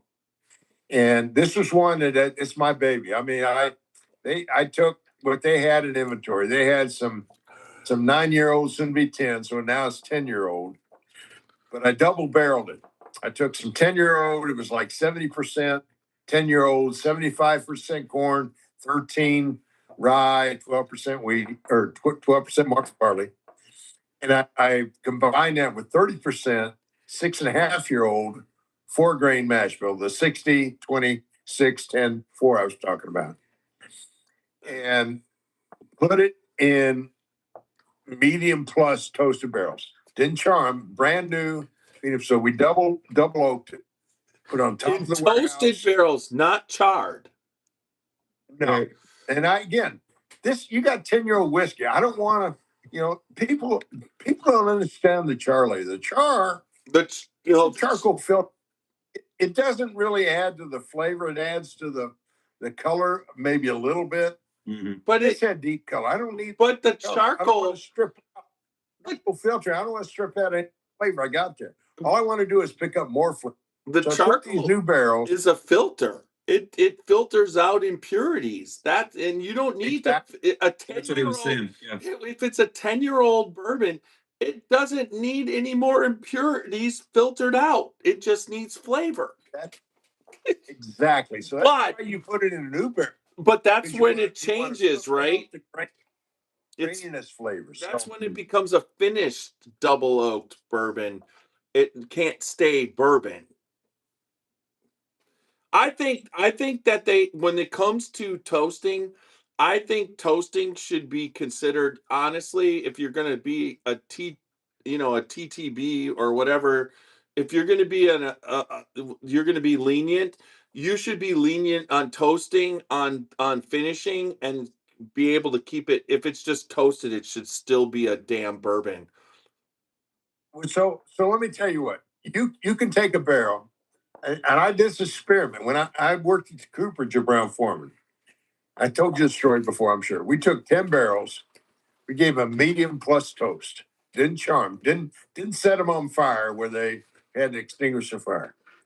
And then we took 10 barrels where we just number 4 level char, no toast, just set them on fire and extinguish it. We put the same whiskey from the same batch in the 10 toasted barrels, medium plus to heavy toast. We put the same whiskey, same batch in the number 4 level char. We would taste it every year, every half year, actually, every year. 4 years later, 4.5 years later, we dumped that bourbon out. The whiskey in the toasted barrels were darker and so much more flavorful than the whiskey in the charred barrels. Yeah. So it's just, sense. What you're doing, it's all about the chemical composition, the hemicellulose and lignin. Shit, Jeff, you've heard me talk about this till the cows come home. You gotta take the hemicellulose and wood sugars and heat them up. If you heat them up and you convert that wood sugars and the caramel flavors, the lignin and the vanillin flavors, the vanilla flavors, but you don't overcharge. If you overcharge, you just burn those flavors away. Well, you got to keep that in. So that's why the double toasting, the double oaking, I didn't want to charge. That 10-year-old, I don't need to strip out the graininess. All I want to do is pick up more of the caramel and vanilla flavors and oak black tones. So when you're making creme brulee, which is by far my favorite thing to eat on the planet.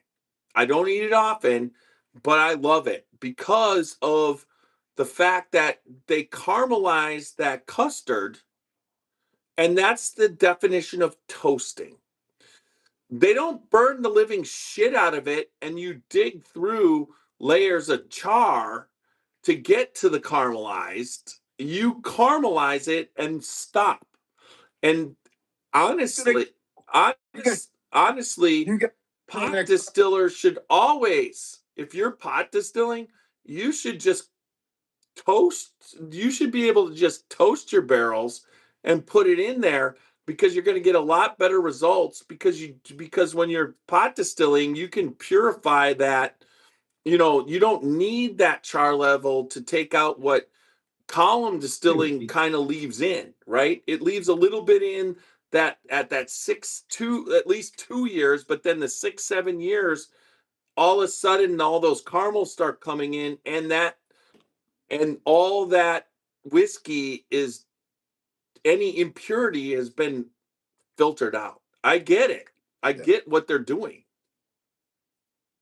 You agree? Oh, absolutely. I mean, creme brulee. I mean, they're just flaming the top. You got all that sugar. You're just flaming it, just kind of, convert that sugar into the caramel flavors. That's exactly what you're doing. I did a drunken brisket one time, and I was like, so you put beer, and I put some Jim Beam in there, and I was soaking it, and I had it wrapped in tin foil. And at one point, so I was like doing it. I was at 9 hours of smoking, low temperature, and I checked it, and it looked perfect. All of it, all the meat juices were into that beer and that alcohol, and it was perfect. And I left it on for another half hour, and I came back, and that bitch started on fire inside the tinfoil, and it burned the living shit out of the brisket. I opened it up, and I'm like, what just happened? So I was able to cut away 2 inches of char, like fucked up. and I did have a dinner of some really good brisket in just about an inch of brisket. But that's how I look at a bourbon barrel. It's like 2 inches of char, and you got the little inch left of the bourbon brisket, that you ate, that you could eat. It gave me a meal. And No, just totally different scenario, man. You had too much alcohol content in that meat. Just took off. Thank you for Two that. slices, you were hammered. I was hammered that night. There you go. If you didn't do any of the Kentucky nectar, did you? No, where am I going to get Kentucky nectar? Wait, that would be for you in Chicago heaven. That why the hell, Greg? So things have gotten so bad in Chicago. The Bears are leaving, and the city's gone up. That the whiskey industry is. Bourbon industry has been, well, we'll just be completely sympathetic and just give you all the bourbons and whiskeys that nobody else in the country can get. Wait, real quick, actually, I still can't get to Hey, Chicago. Who's got? Is that Randy coming in? Who's coming No, in? that's Sean's background noise. No, it's not. It's Is that who's that? Kirk? Greg? Kirk? Is that we're We're hearing a TV? That's on. That's okay. Turn it down. Yeah, hockey is on. Okay. I'll just listen here, buddies. John, I got to tell you, my son's up in Chicago, and you guys got some bad storms up there. Yeah, oh, dude. We had No, that's okay, honey. So north and west of the city, they got big time winds, heavy flooding, rains, lightning. South of me, probably 60 miles, 50 miles. We had wedge-sized tornadoes dropping, and then we were under a tornado warning here, which I think was more rotation, and the radar picked up rotation in the thunderstorm. And then there was 80-mile-an-hour gusts that blew through the city, maybe up to 100. Some radar velocity was saying, like, in the last 45 minutes. It was weird, man. Every day. We were just we just got nailed though, man. I mean, we just got hammered. Well, my son's up here on business, and he was coming home tonight. His flight got canceled, so he said they were going to a restaurant. I said, "Go to Gibbs." I said, "No, we're doing Italian." So yeah, there's plenty of good steak, as you probably know. Steakhouses are great Italian in this city, man. Let me tell you, Chicago, especially Italian restaurants, you can't beat them. They're good. Oh my God, no, you can. The pizza here is fantastic, and I'm in the burbs. I'm about 23 miles west of the city, but when you go down there, everything's authentic. It's wonderful. Absolutely. That's good. When we come, we should do pizza for the Cubs game. Yeah. I mean, I want to go. We could go to Lou Malinati's original place.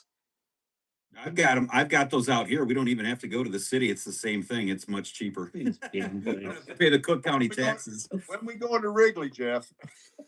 The 18th of July. 17th or 18th? Yeah, like that Saturday. Susan's daughter and son-in-law and family coming to my house. So sorry. That's okay. Hey, Greg, we'll get you in the next time though. But Greg, we're trying to do this each year. Hey, Greg, I have a lot of weekends open. Ripley one time, but I wasn't in the stadium. I was I'm an Indiana University grad, and we had an alumni function right outside the wall, the right field wall. There was a big building there, and we were bleachers, and we had beer and kegs and brats and hamburgers. Right field wall. So what about August 15th for you, Greg? August 15th. What's that look like? Possibly. I'm going to Susan and I are going to a concert in Indianapolis. Bonnie Raitt concert. When? So was that Thursday? Okay, but we're talking about I want to say Saturday after that. Week before? No, it's weekend before. Is it? It's like I got. Yeah, me too. You talking August, Jeff? Yeah, because I'm having Randy's induction into the Scotchy Bourbon Boys. Oh yeah, up here, which you should come to. I won't be able to make it. That's school week stuff. What do you mean? Really? Yeah. When is it? The 15th? Let's see. 15th, 14th, 15th. July, August. It would be Saturday, August 15th. Might be able to.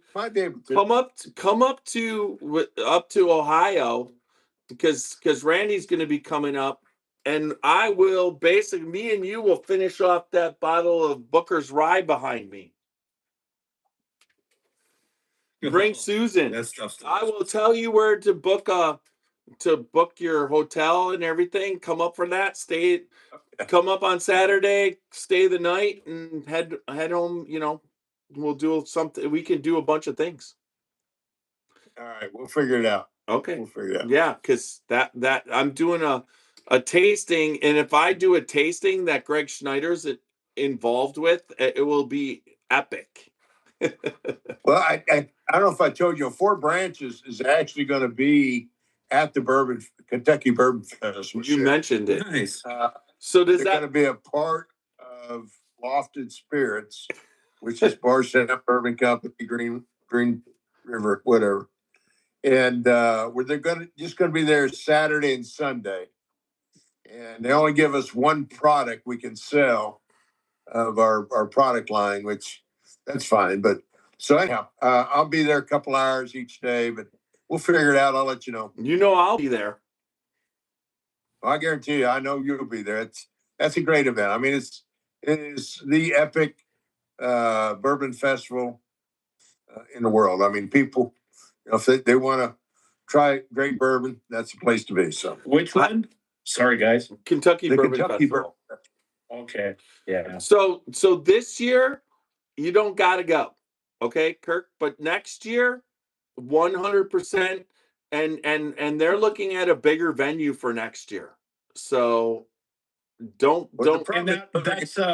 It's sold out this year. So. Yeah, this year. Which month is it, guys? September. Yeah, September, right? September.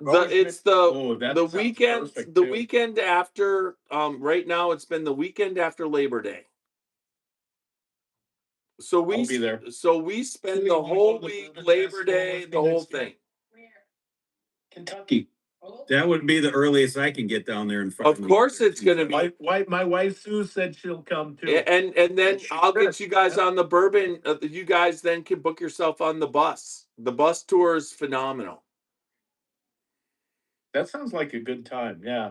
You're gonna have to just start getting a Greyhound if this thing keeps. I got a Greyhound this year, but it still comes down to you only can do 24. So I sold that out in 2 minutes. Buy the bus from the school. It's crazy.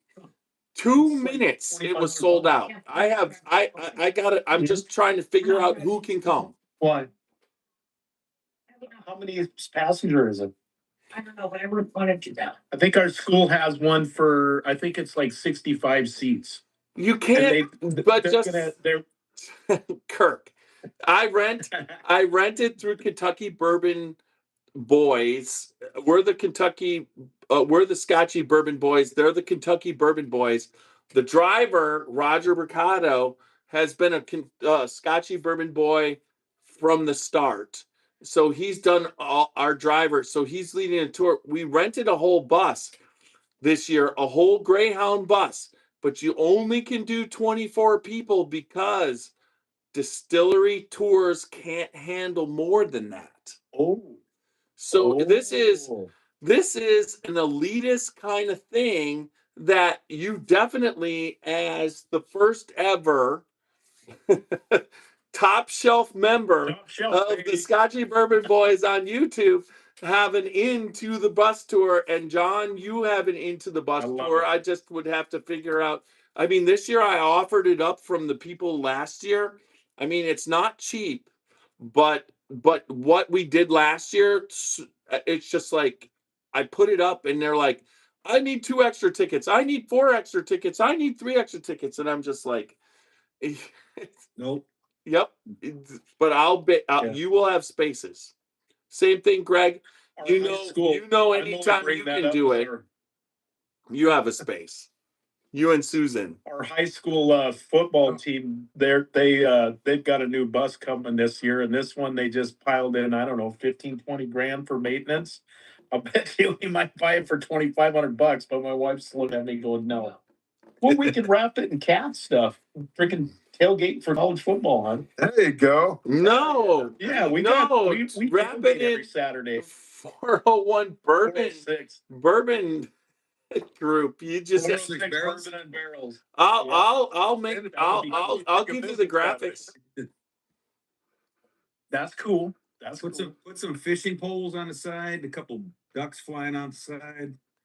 Greg holding his turkey up like this after he capped his ass in the bush. Yeah. What did you guys think of my can you see that right there? The animated thing? I liked it. I mean, I think it sucked. You should give it up and never do it again. So there. Oh, thanks, John. No, your AI is cool, dude. Your artistic side definitely comes out, Jeff. There's no doubt. Oh. Especially in the cartoons. I almost wore my hat tonight, John, but I didn't want you to notice that I was Amish. You're Amish?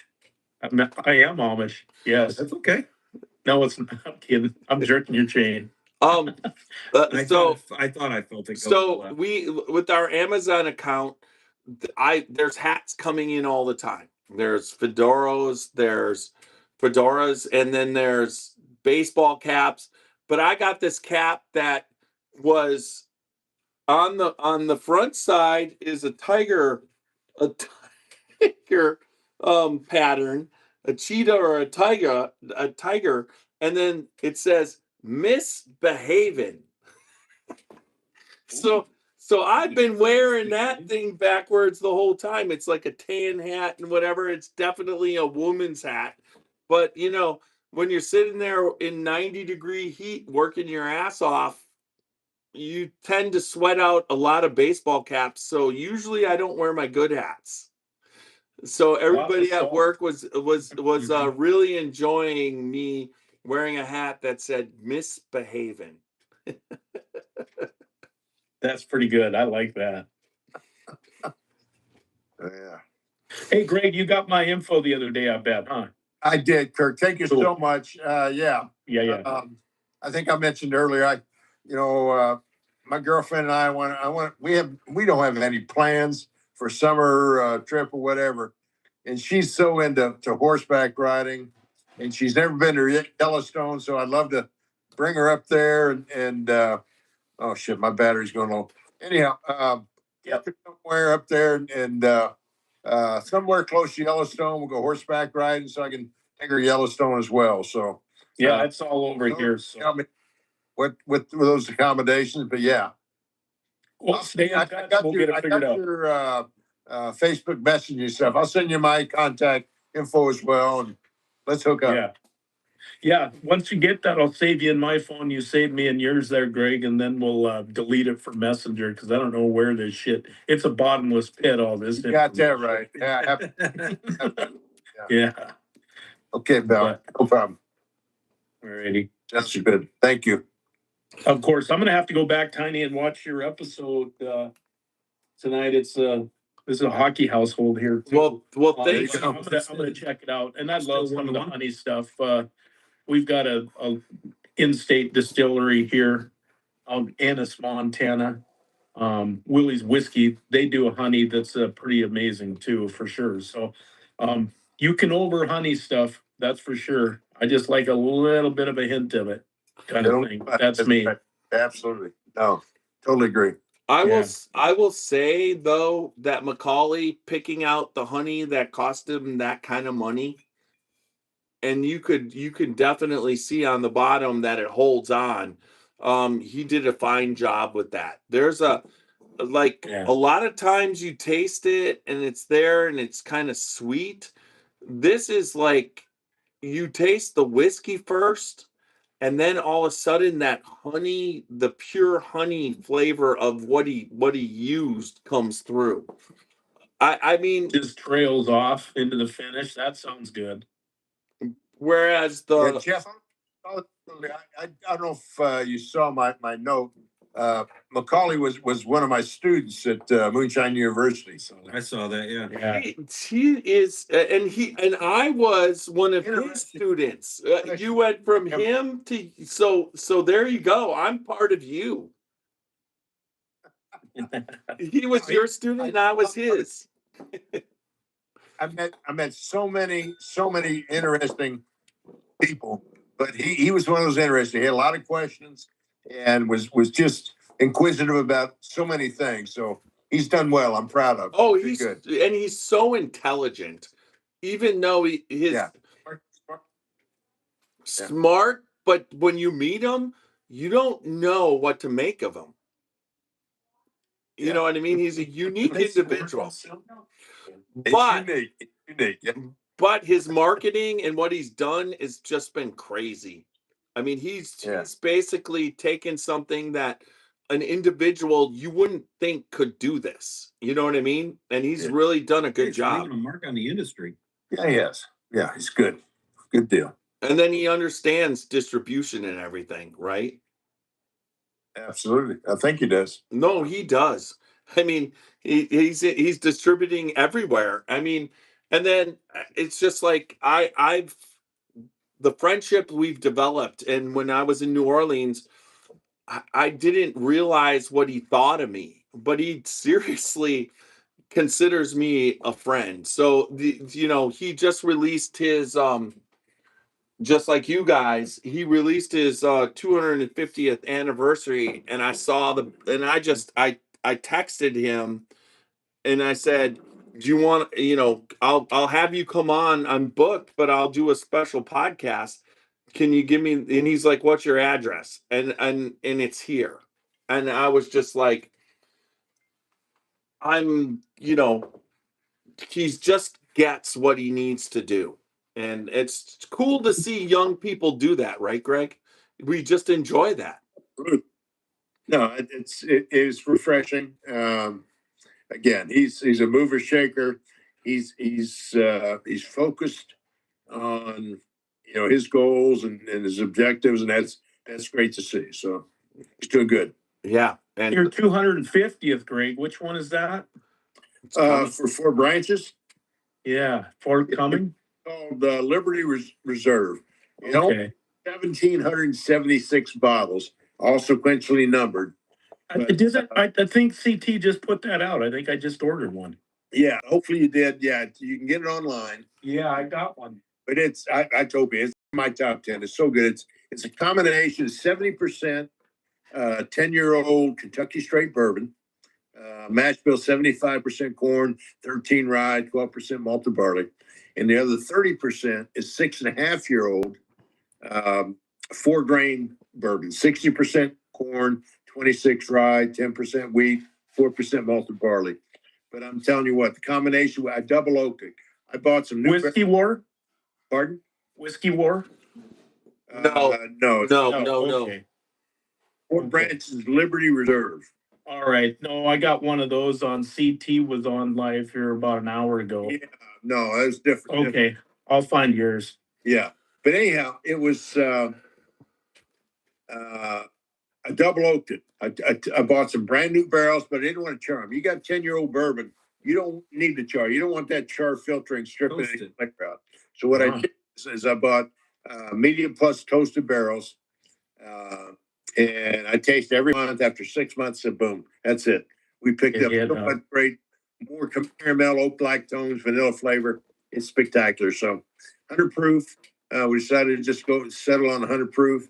Again, it's a great tribute through a great bunch of guys at Fort Branches for America's 250th birthday. So proud of it. Very cool. Very cool. So and, here, what I think Jeff, we're gonna display this on Scotchy Bourbon Boys here. I think it's June 25th, right? June 25th, we're gonna do a podcast. I think Rick Franco, who's actually the original founding member, but there's 4 founders. Rick's the one that started the business. He's a Marine in the Fort Branches.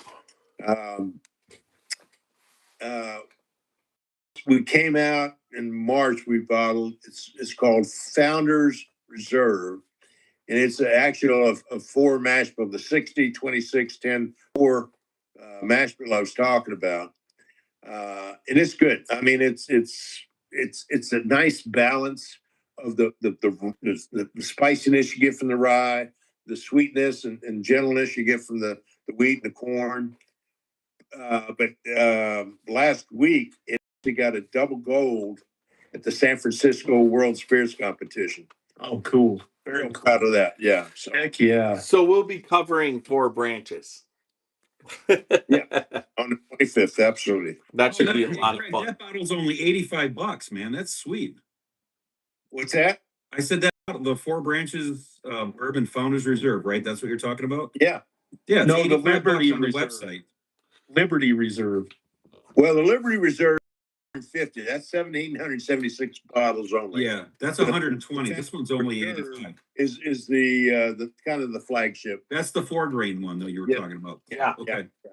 I'm looking at both of them. Actually, the other's a 4-grain. It's just a 4-grain blended with a high rye bourbon and an old 10-year-old 4-grain bourbon. So it's actually a 4-grain double oak bourbon. So it's pretty special. And it's 100 proof. It should be a lot of fun. That's for sure. Hell, I get paid on Monday, so I guess I'm dropping an order. Hell yeah, man. So do you get paid as a teacher throughout the whole year, even when you're off? I can spread my checks out. That's the only way I get paid. So I have to take my salary and spread it. I instead of 12, I do 24. Yeah. So then you're officially retired in September? No. 2027. So that would be when I'm out in May. So you have to teach next year. And then in May you're out and then you're on the bus in September. Yeah, definitely. I mean, whatever job I got to get after that. I'm just retiring from education. I'm going to have to keep working because health insurance sucks. So, and like y'all got bills to pay, so do I. But yeah, from that I'm leaving, and I'll definitely once we know KBF, let me know. Yeah, we'll know KBF at the end of KBF this year. But at the same time, just let your employer know when KBF happens, I'm kidnapping you, and that he shouldn't just contact authorities. Yeah, I'm kind of hoping they'll pay me. My district will pay me through mid-August, Okay. and then I won't actually have to start work until maybe end of September. That would be sweet. September, October. Okay. Yeah, that'd be good. Perfect. And then go meet Greg, man. Maybe Greg will be down there in 27. I'll go meet him and say hello. Oh, he will for sure. He might be. He might. man. Greg, you might be double jeopardy by that time. Double jeopardy. What's that mean? You mean two distilleries at once? You go from one booth to the next. Yeah, who knows? I mean, it's all good. I mean, you know, we got to spread the love. Well, no, that's what being a consultant is basically spreading the love. That's right. I mean, If you just walk around with a sign that says "Retired Redneck," I don't want to answer your questions. Just leave me the fuck alone. I mean, you've had enough hit songs that you can be hired as a writer for all these different distilleries. Yeah. Not interested. I'm enjoying what I'm doing. I've had so many offers to be CEO of this bourbon company. Said, nah, that's not what I'm interested. So you're interested in Susan's offer? Yeah, I mean, she's a great partner in life, and you know, I enjoy sharing my knowledge with some companies that appreciate it. Unfortunately, some didn't appreciate it, so I left, and life goes on. So. Right on. You paid your major dues, man, and now you're just giving back. I mean, life goes on. That's awesome. So he leaves one distillery, goes in between he goes to Aruba. And Eagle Beach, baby. And then comes back, and then he joins another distillery. And then where did you guys go this last time? We were in Joost Van Dyke. There you go. He just goes from one paradise to another in between the distilleries. No. I tell people I'm semi-retired, and I'm just enjoying more of the retirement side of that semi. Yeah, parts. Good for you, man. Did you go to the Sopranos in Aruba, Greg? Piano bar? Actually, that was 2 years ago, actually. Okay. Yeah. We went to it was Tamergen. There's what is it? Oh shit, I can't remember the name. It's a chain of resorts down there in Aruba, but it was awesome. And that was 2 years ago. The year after that, we went to St. Lucia, and then the past year we went down to Joost Van Dyke with a bunch of friends, and it was a ball. I mean, is that the big resort that looks like a Taj Mahal kind of deal? What's that? Is that the resort that looks like a big Taj Mahal Indian? No, I mean, Joost is small. It's the smallest island. Oh, okay. In the British Virgin Islands. It's like 4 miles long and 2 miles wide. But we there was 4 couples, and we had this beautiful house right on the beach on White Bay Beach, and it was Baby Beach, Eagle Beach, yeah, it was incredible. So I've got a friend that's over there. We've been a couple of times, and she's got a place there with a pool, and she's like a block off the main beach there. So we just pull all our booze and everything in a little wagon down to the beach. It's kind of nice. Yeah. Oh, absolutely. No, it was great. This year, I think we're looking to go into Virgin Gorda, which is in Tortola, which is another part of the British Virgin Islands. So we'll see. You just take me out of my comfort level all the time. There's just I'm just like, there's paradise to go to, but I'm like, I don't know how you do it. I'm trying to stay in the country, and you're just leaving it all the time. It's cheaper to vacation out of the country. Okay, whatever.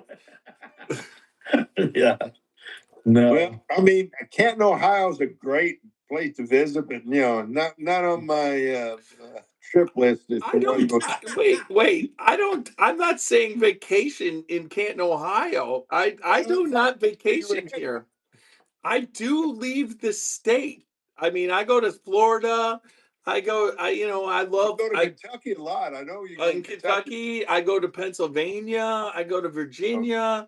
Any place there's a distillery, I'm going to be there. But as far as Kirk, one of my favorite places on earth is Yellowstone. I've been there 3 times in my life, and there's nothing better on going on a chuck wagon steak dinner and seeing a mountain lion attacking all the horseback riders. I mean, it's just like that level of fun is right up there for me. Right. Put that on the podcast. Mountain lion attacks. Speaking of We'll which, get you out in the seriously, Kirk, I want to connect with you, and we'll got to take Susan out there. She loves the horseback ride. And, You- think about a great time. Maybe in August, we'll see. She said August might be the best time, but And then end of August, 1st of September, because most of the kids in college. Hey, Kirk. Yeah. Yellowstone is full of Chinese now, big time. I mean, during the summer, it's a lot. It's Kirk, a lot. just so Yeah. you know, Greg likes to shoot things and catch. It's right up there. Yeah, it's like have your wife entertain Susan, and you guys go shoot some shit. Yeah, we got plenty of firearms around here, that's for sure. are you a turkey hunter, Kirk? Yeah, that it's been a while. My kids will shoot a time we had turkey around here. There was a couple Miriams, and the kids shot them with their elk rifles. They didn't see the elk, so they picked the heads off them. Yeah. Well, the only Miriam turkey I ever got was in Broadus, Montana. Believe it or not. Yeah. I've got a Royal Slam, and not only Grand Slam, but the Royal Slam. The only one I don't have is the oscillated turkey down the Yucatan Peninsula. When I was the managing director of Wild Turkey Distillery, I used to negotiate our contract with the National Wild Turkey Federation every year, and was always a big member and supporter and sponsor. I used to travel all over the country, and I went to Mexico a couple times hunting with them. But we did TV hunting shows, and it was a blast. So yeah. Oh yeah, I'll bet you that was pretty good for sure. It was a lot of fun. My wife and I, she grew up on a lake in Minnesota, but we've been through 3 Lunds and a Crestliner, all fishing boats. So I've been riggered in my wrists. And what lake in Minnesota? She lives on Lake Mary in Alexandria. Okay, so but we used to have a place on Pelican that we leased over out of Detroit Lakes, Minnesota.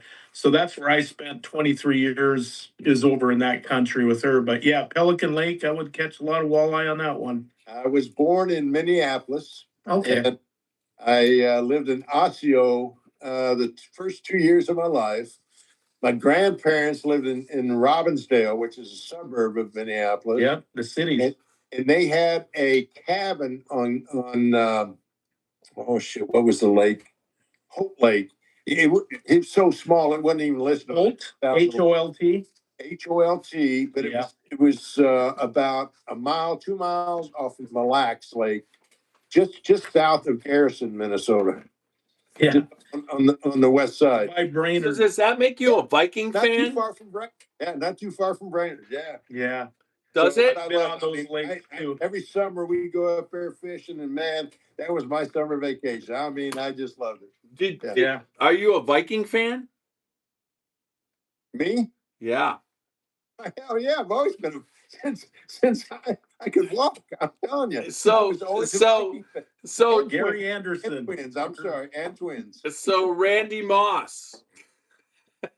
Oh, Randy gives. I mean, he calls them the Vike Queens. Yeah, and that's okay. Randy can talk when he wants to. When he has to back it up, we'll see when the day comes. Well, he did back cash money, homie. All I'm gonna say is, never mind. We're not even gonna go there. As a Packer fan, just leave alone, you Packer fans. But I respect the hell out of you. That's the thing about Randy. He calls them Vike Queens. Well, you can pack your ass all you want to, Packer fans. We call them the Vike Queens here too. Oh my God, that's okay. Yeah. No, I mean, you've heard my thing, Greg. I want them to be my pallbearers so they can let me down. So you're a Viking fan. So explain to me how they let the Super Bowl quarterback for Seattle, who won the Super Bowl, how did they let him go? You didn't agree with. I mean, I don't even understand what the shit happened. They were, the Lions were good. They were good, and then all of a sudden, you were like 14-3 opposed to 15-2. and somehow you had to go with JJ. Yeah, that's what ownership says. I wanted to be like, I wanted to blow my brains out. I'm like, I was so You gotta know me. I quit following him when he decided it was okay to kneel for the national anthem. I quit following the NFL. That was a rough couple years. I quit following him. I'm telling you. My era was when Bud Grant was a coach. I couldn't. And it was called the Purple People Eaters, and they were awesome. They were. They just could never. They could never win Fran that Super Bowl. Tarkington, God, Yeah. and then Fran Tarkington had to torture me on Ripley's Believe It or Not on Monday Night Football. I mean, he retired and then he still haunted the Packer fans because Packers sucked during those years, and he would run around and burn people. But at the same time, all I can say is overall, it's like when Randy Moss was there. Oh my God, it was just like that Viking Packer rivalry with Favre and Moss and whatever. That was phenomenal. But I will say that when Colin Kaepernick knelt, and somehow somebody thinks that he did that really for anything but money, they are dumb. It's a DAF, dumb as you know what, because that guy was going to get cut by San Francisco, and he knelt for the national anthem. It made him another $4 or $5 million because they couldn't cut his ass. And then he goes off and does a $45 million contract with Nike. I don't like him as a football player. He hurt his arm. He lost everything. There was a reason why they were going to cut him. But talk about marketing genius that was at the expense of a shit ton of people. But that guy, he knelt not because of cops or whatever he said he was kneeling for. He knelt because he wanted to keep making the rest of that starting money contract, and they still had to keep him another 2 years. It was crazy. Yeah, John Randall and Randall Cunningham and Robert Smith and Randy Moss and Carter and all those back in those days. They made football look a lot of fun back in those So days. you were a Vikings fan too during Chris Carter? Chris Carter mooned the county stadium, county stadium fans. That's all I got to tell you about how I don't like Chris Carter. Was Randy Moss, wasn't it? No, Randy Moss. Oh, Carter. Randy Moss just burned our ass right in it. And then burned everybody's ass. He burned everybody's ass except that Giants, the championship game. I don't know what the hell happened, 42-0. but he short-armed it, and it's just like it was just like crazy. It's just like Minnesota was. They've been tortured their whole lives. They've been Gary Anderson missing the field goal. Yeah. Did we lose Greg? Did he leave? I think Greg's phone blew up. I think he went dead. He's still there. Nope. Okay. But I will tell you, when it comes to Randy Moss and whatever, it's just like he brought that rivalry back to the Packer rivalry. The Packers always had a problem trying to play the Vikings in Minnesota. I mean, there's never a time where it's ever been easy. Yeah. And I've been in Green Bay, Wisconsin when the Packers put it to us in Minnesota. So it's a great rivalry. It's not like the Bears. Yeah. The Bears. Oh my God. You know what? I told you this, John, a million times. I love you. And I don't mind the Bears team. I just can't stand the fans. The bear down thing that they're doing this year, like somehow they just basically, because they split the season series the last 2 years and then beat us in the playoffs. Somehow it's like for the last 50 years we've been losing to the Bears. Well, you got to understand something. From when you're desperate and then you beat your rivals, and you haven't done it for so long, right? You only get a couple here and there in the last, 12 years, 15 years since 89. And then he was there. And then you got It's everything to them, and it's just like some people just wake up and go, "Yeah, we just haven't done well. We don't have good coaches. We don't have good players. that's fine. We don't have good owners. We're moving to Indiana. It is what it is. Whatever. I've never said anything, but all I gotta say is you're moving to Indiana. Carolina or Vegas too. You know why?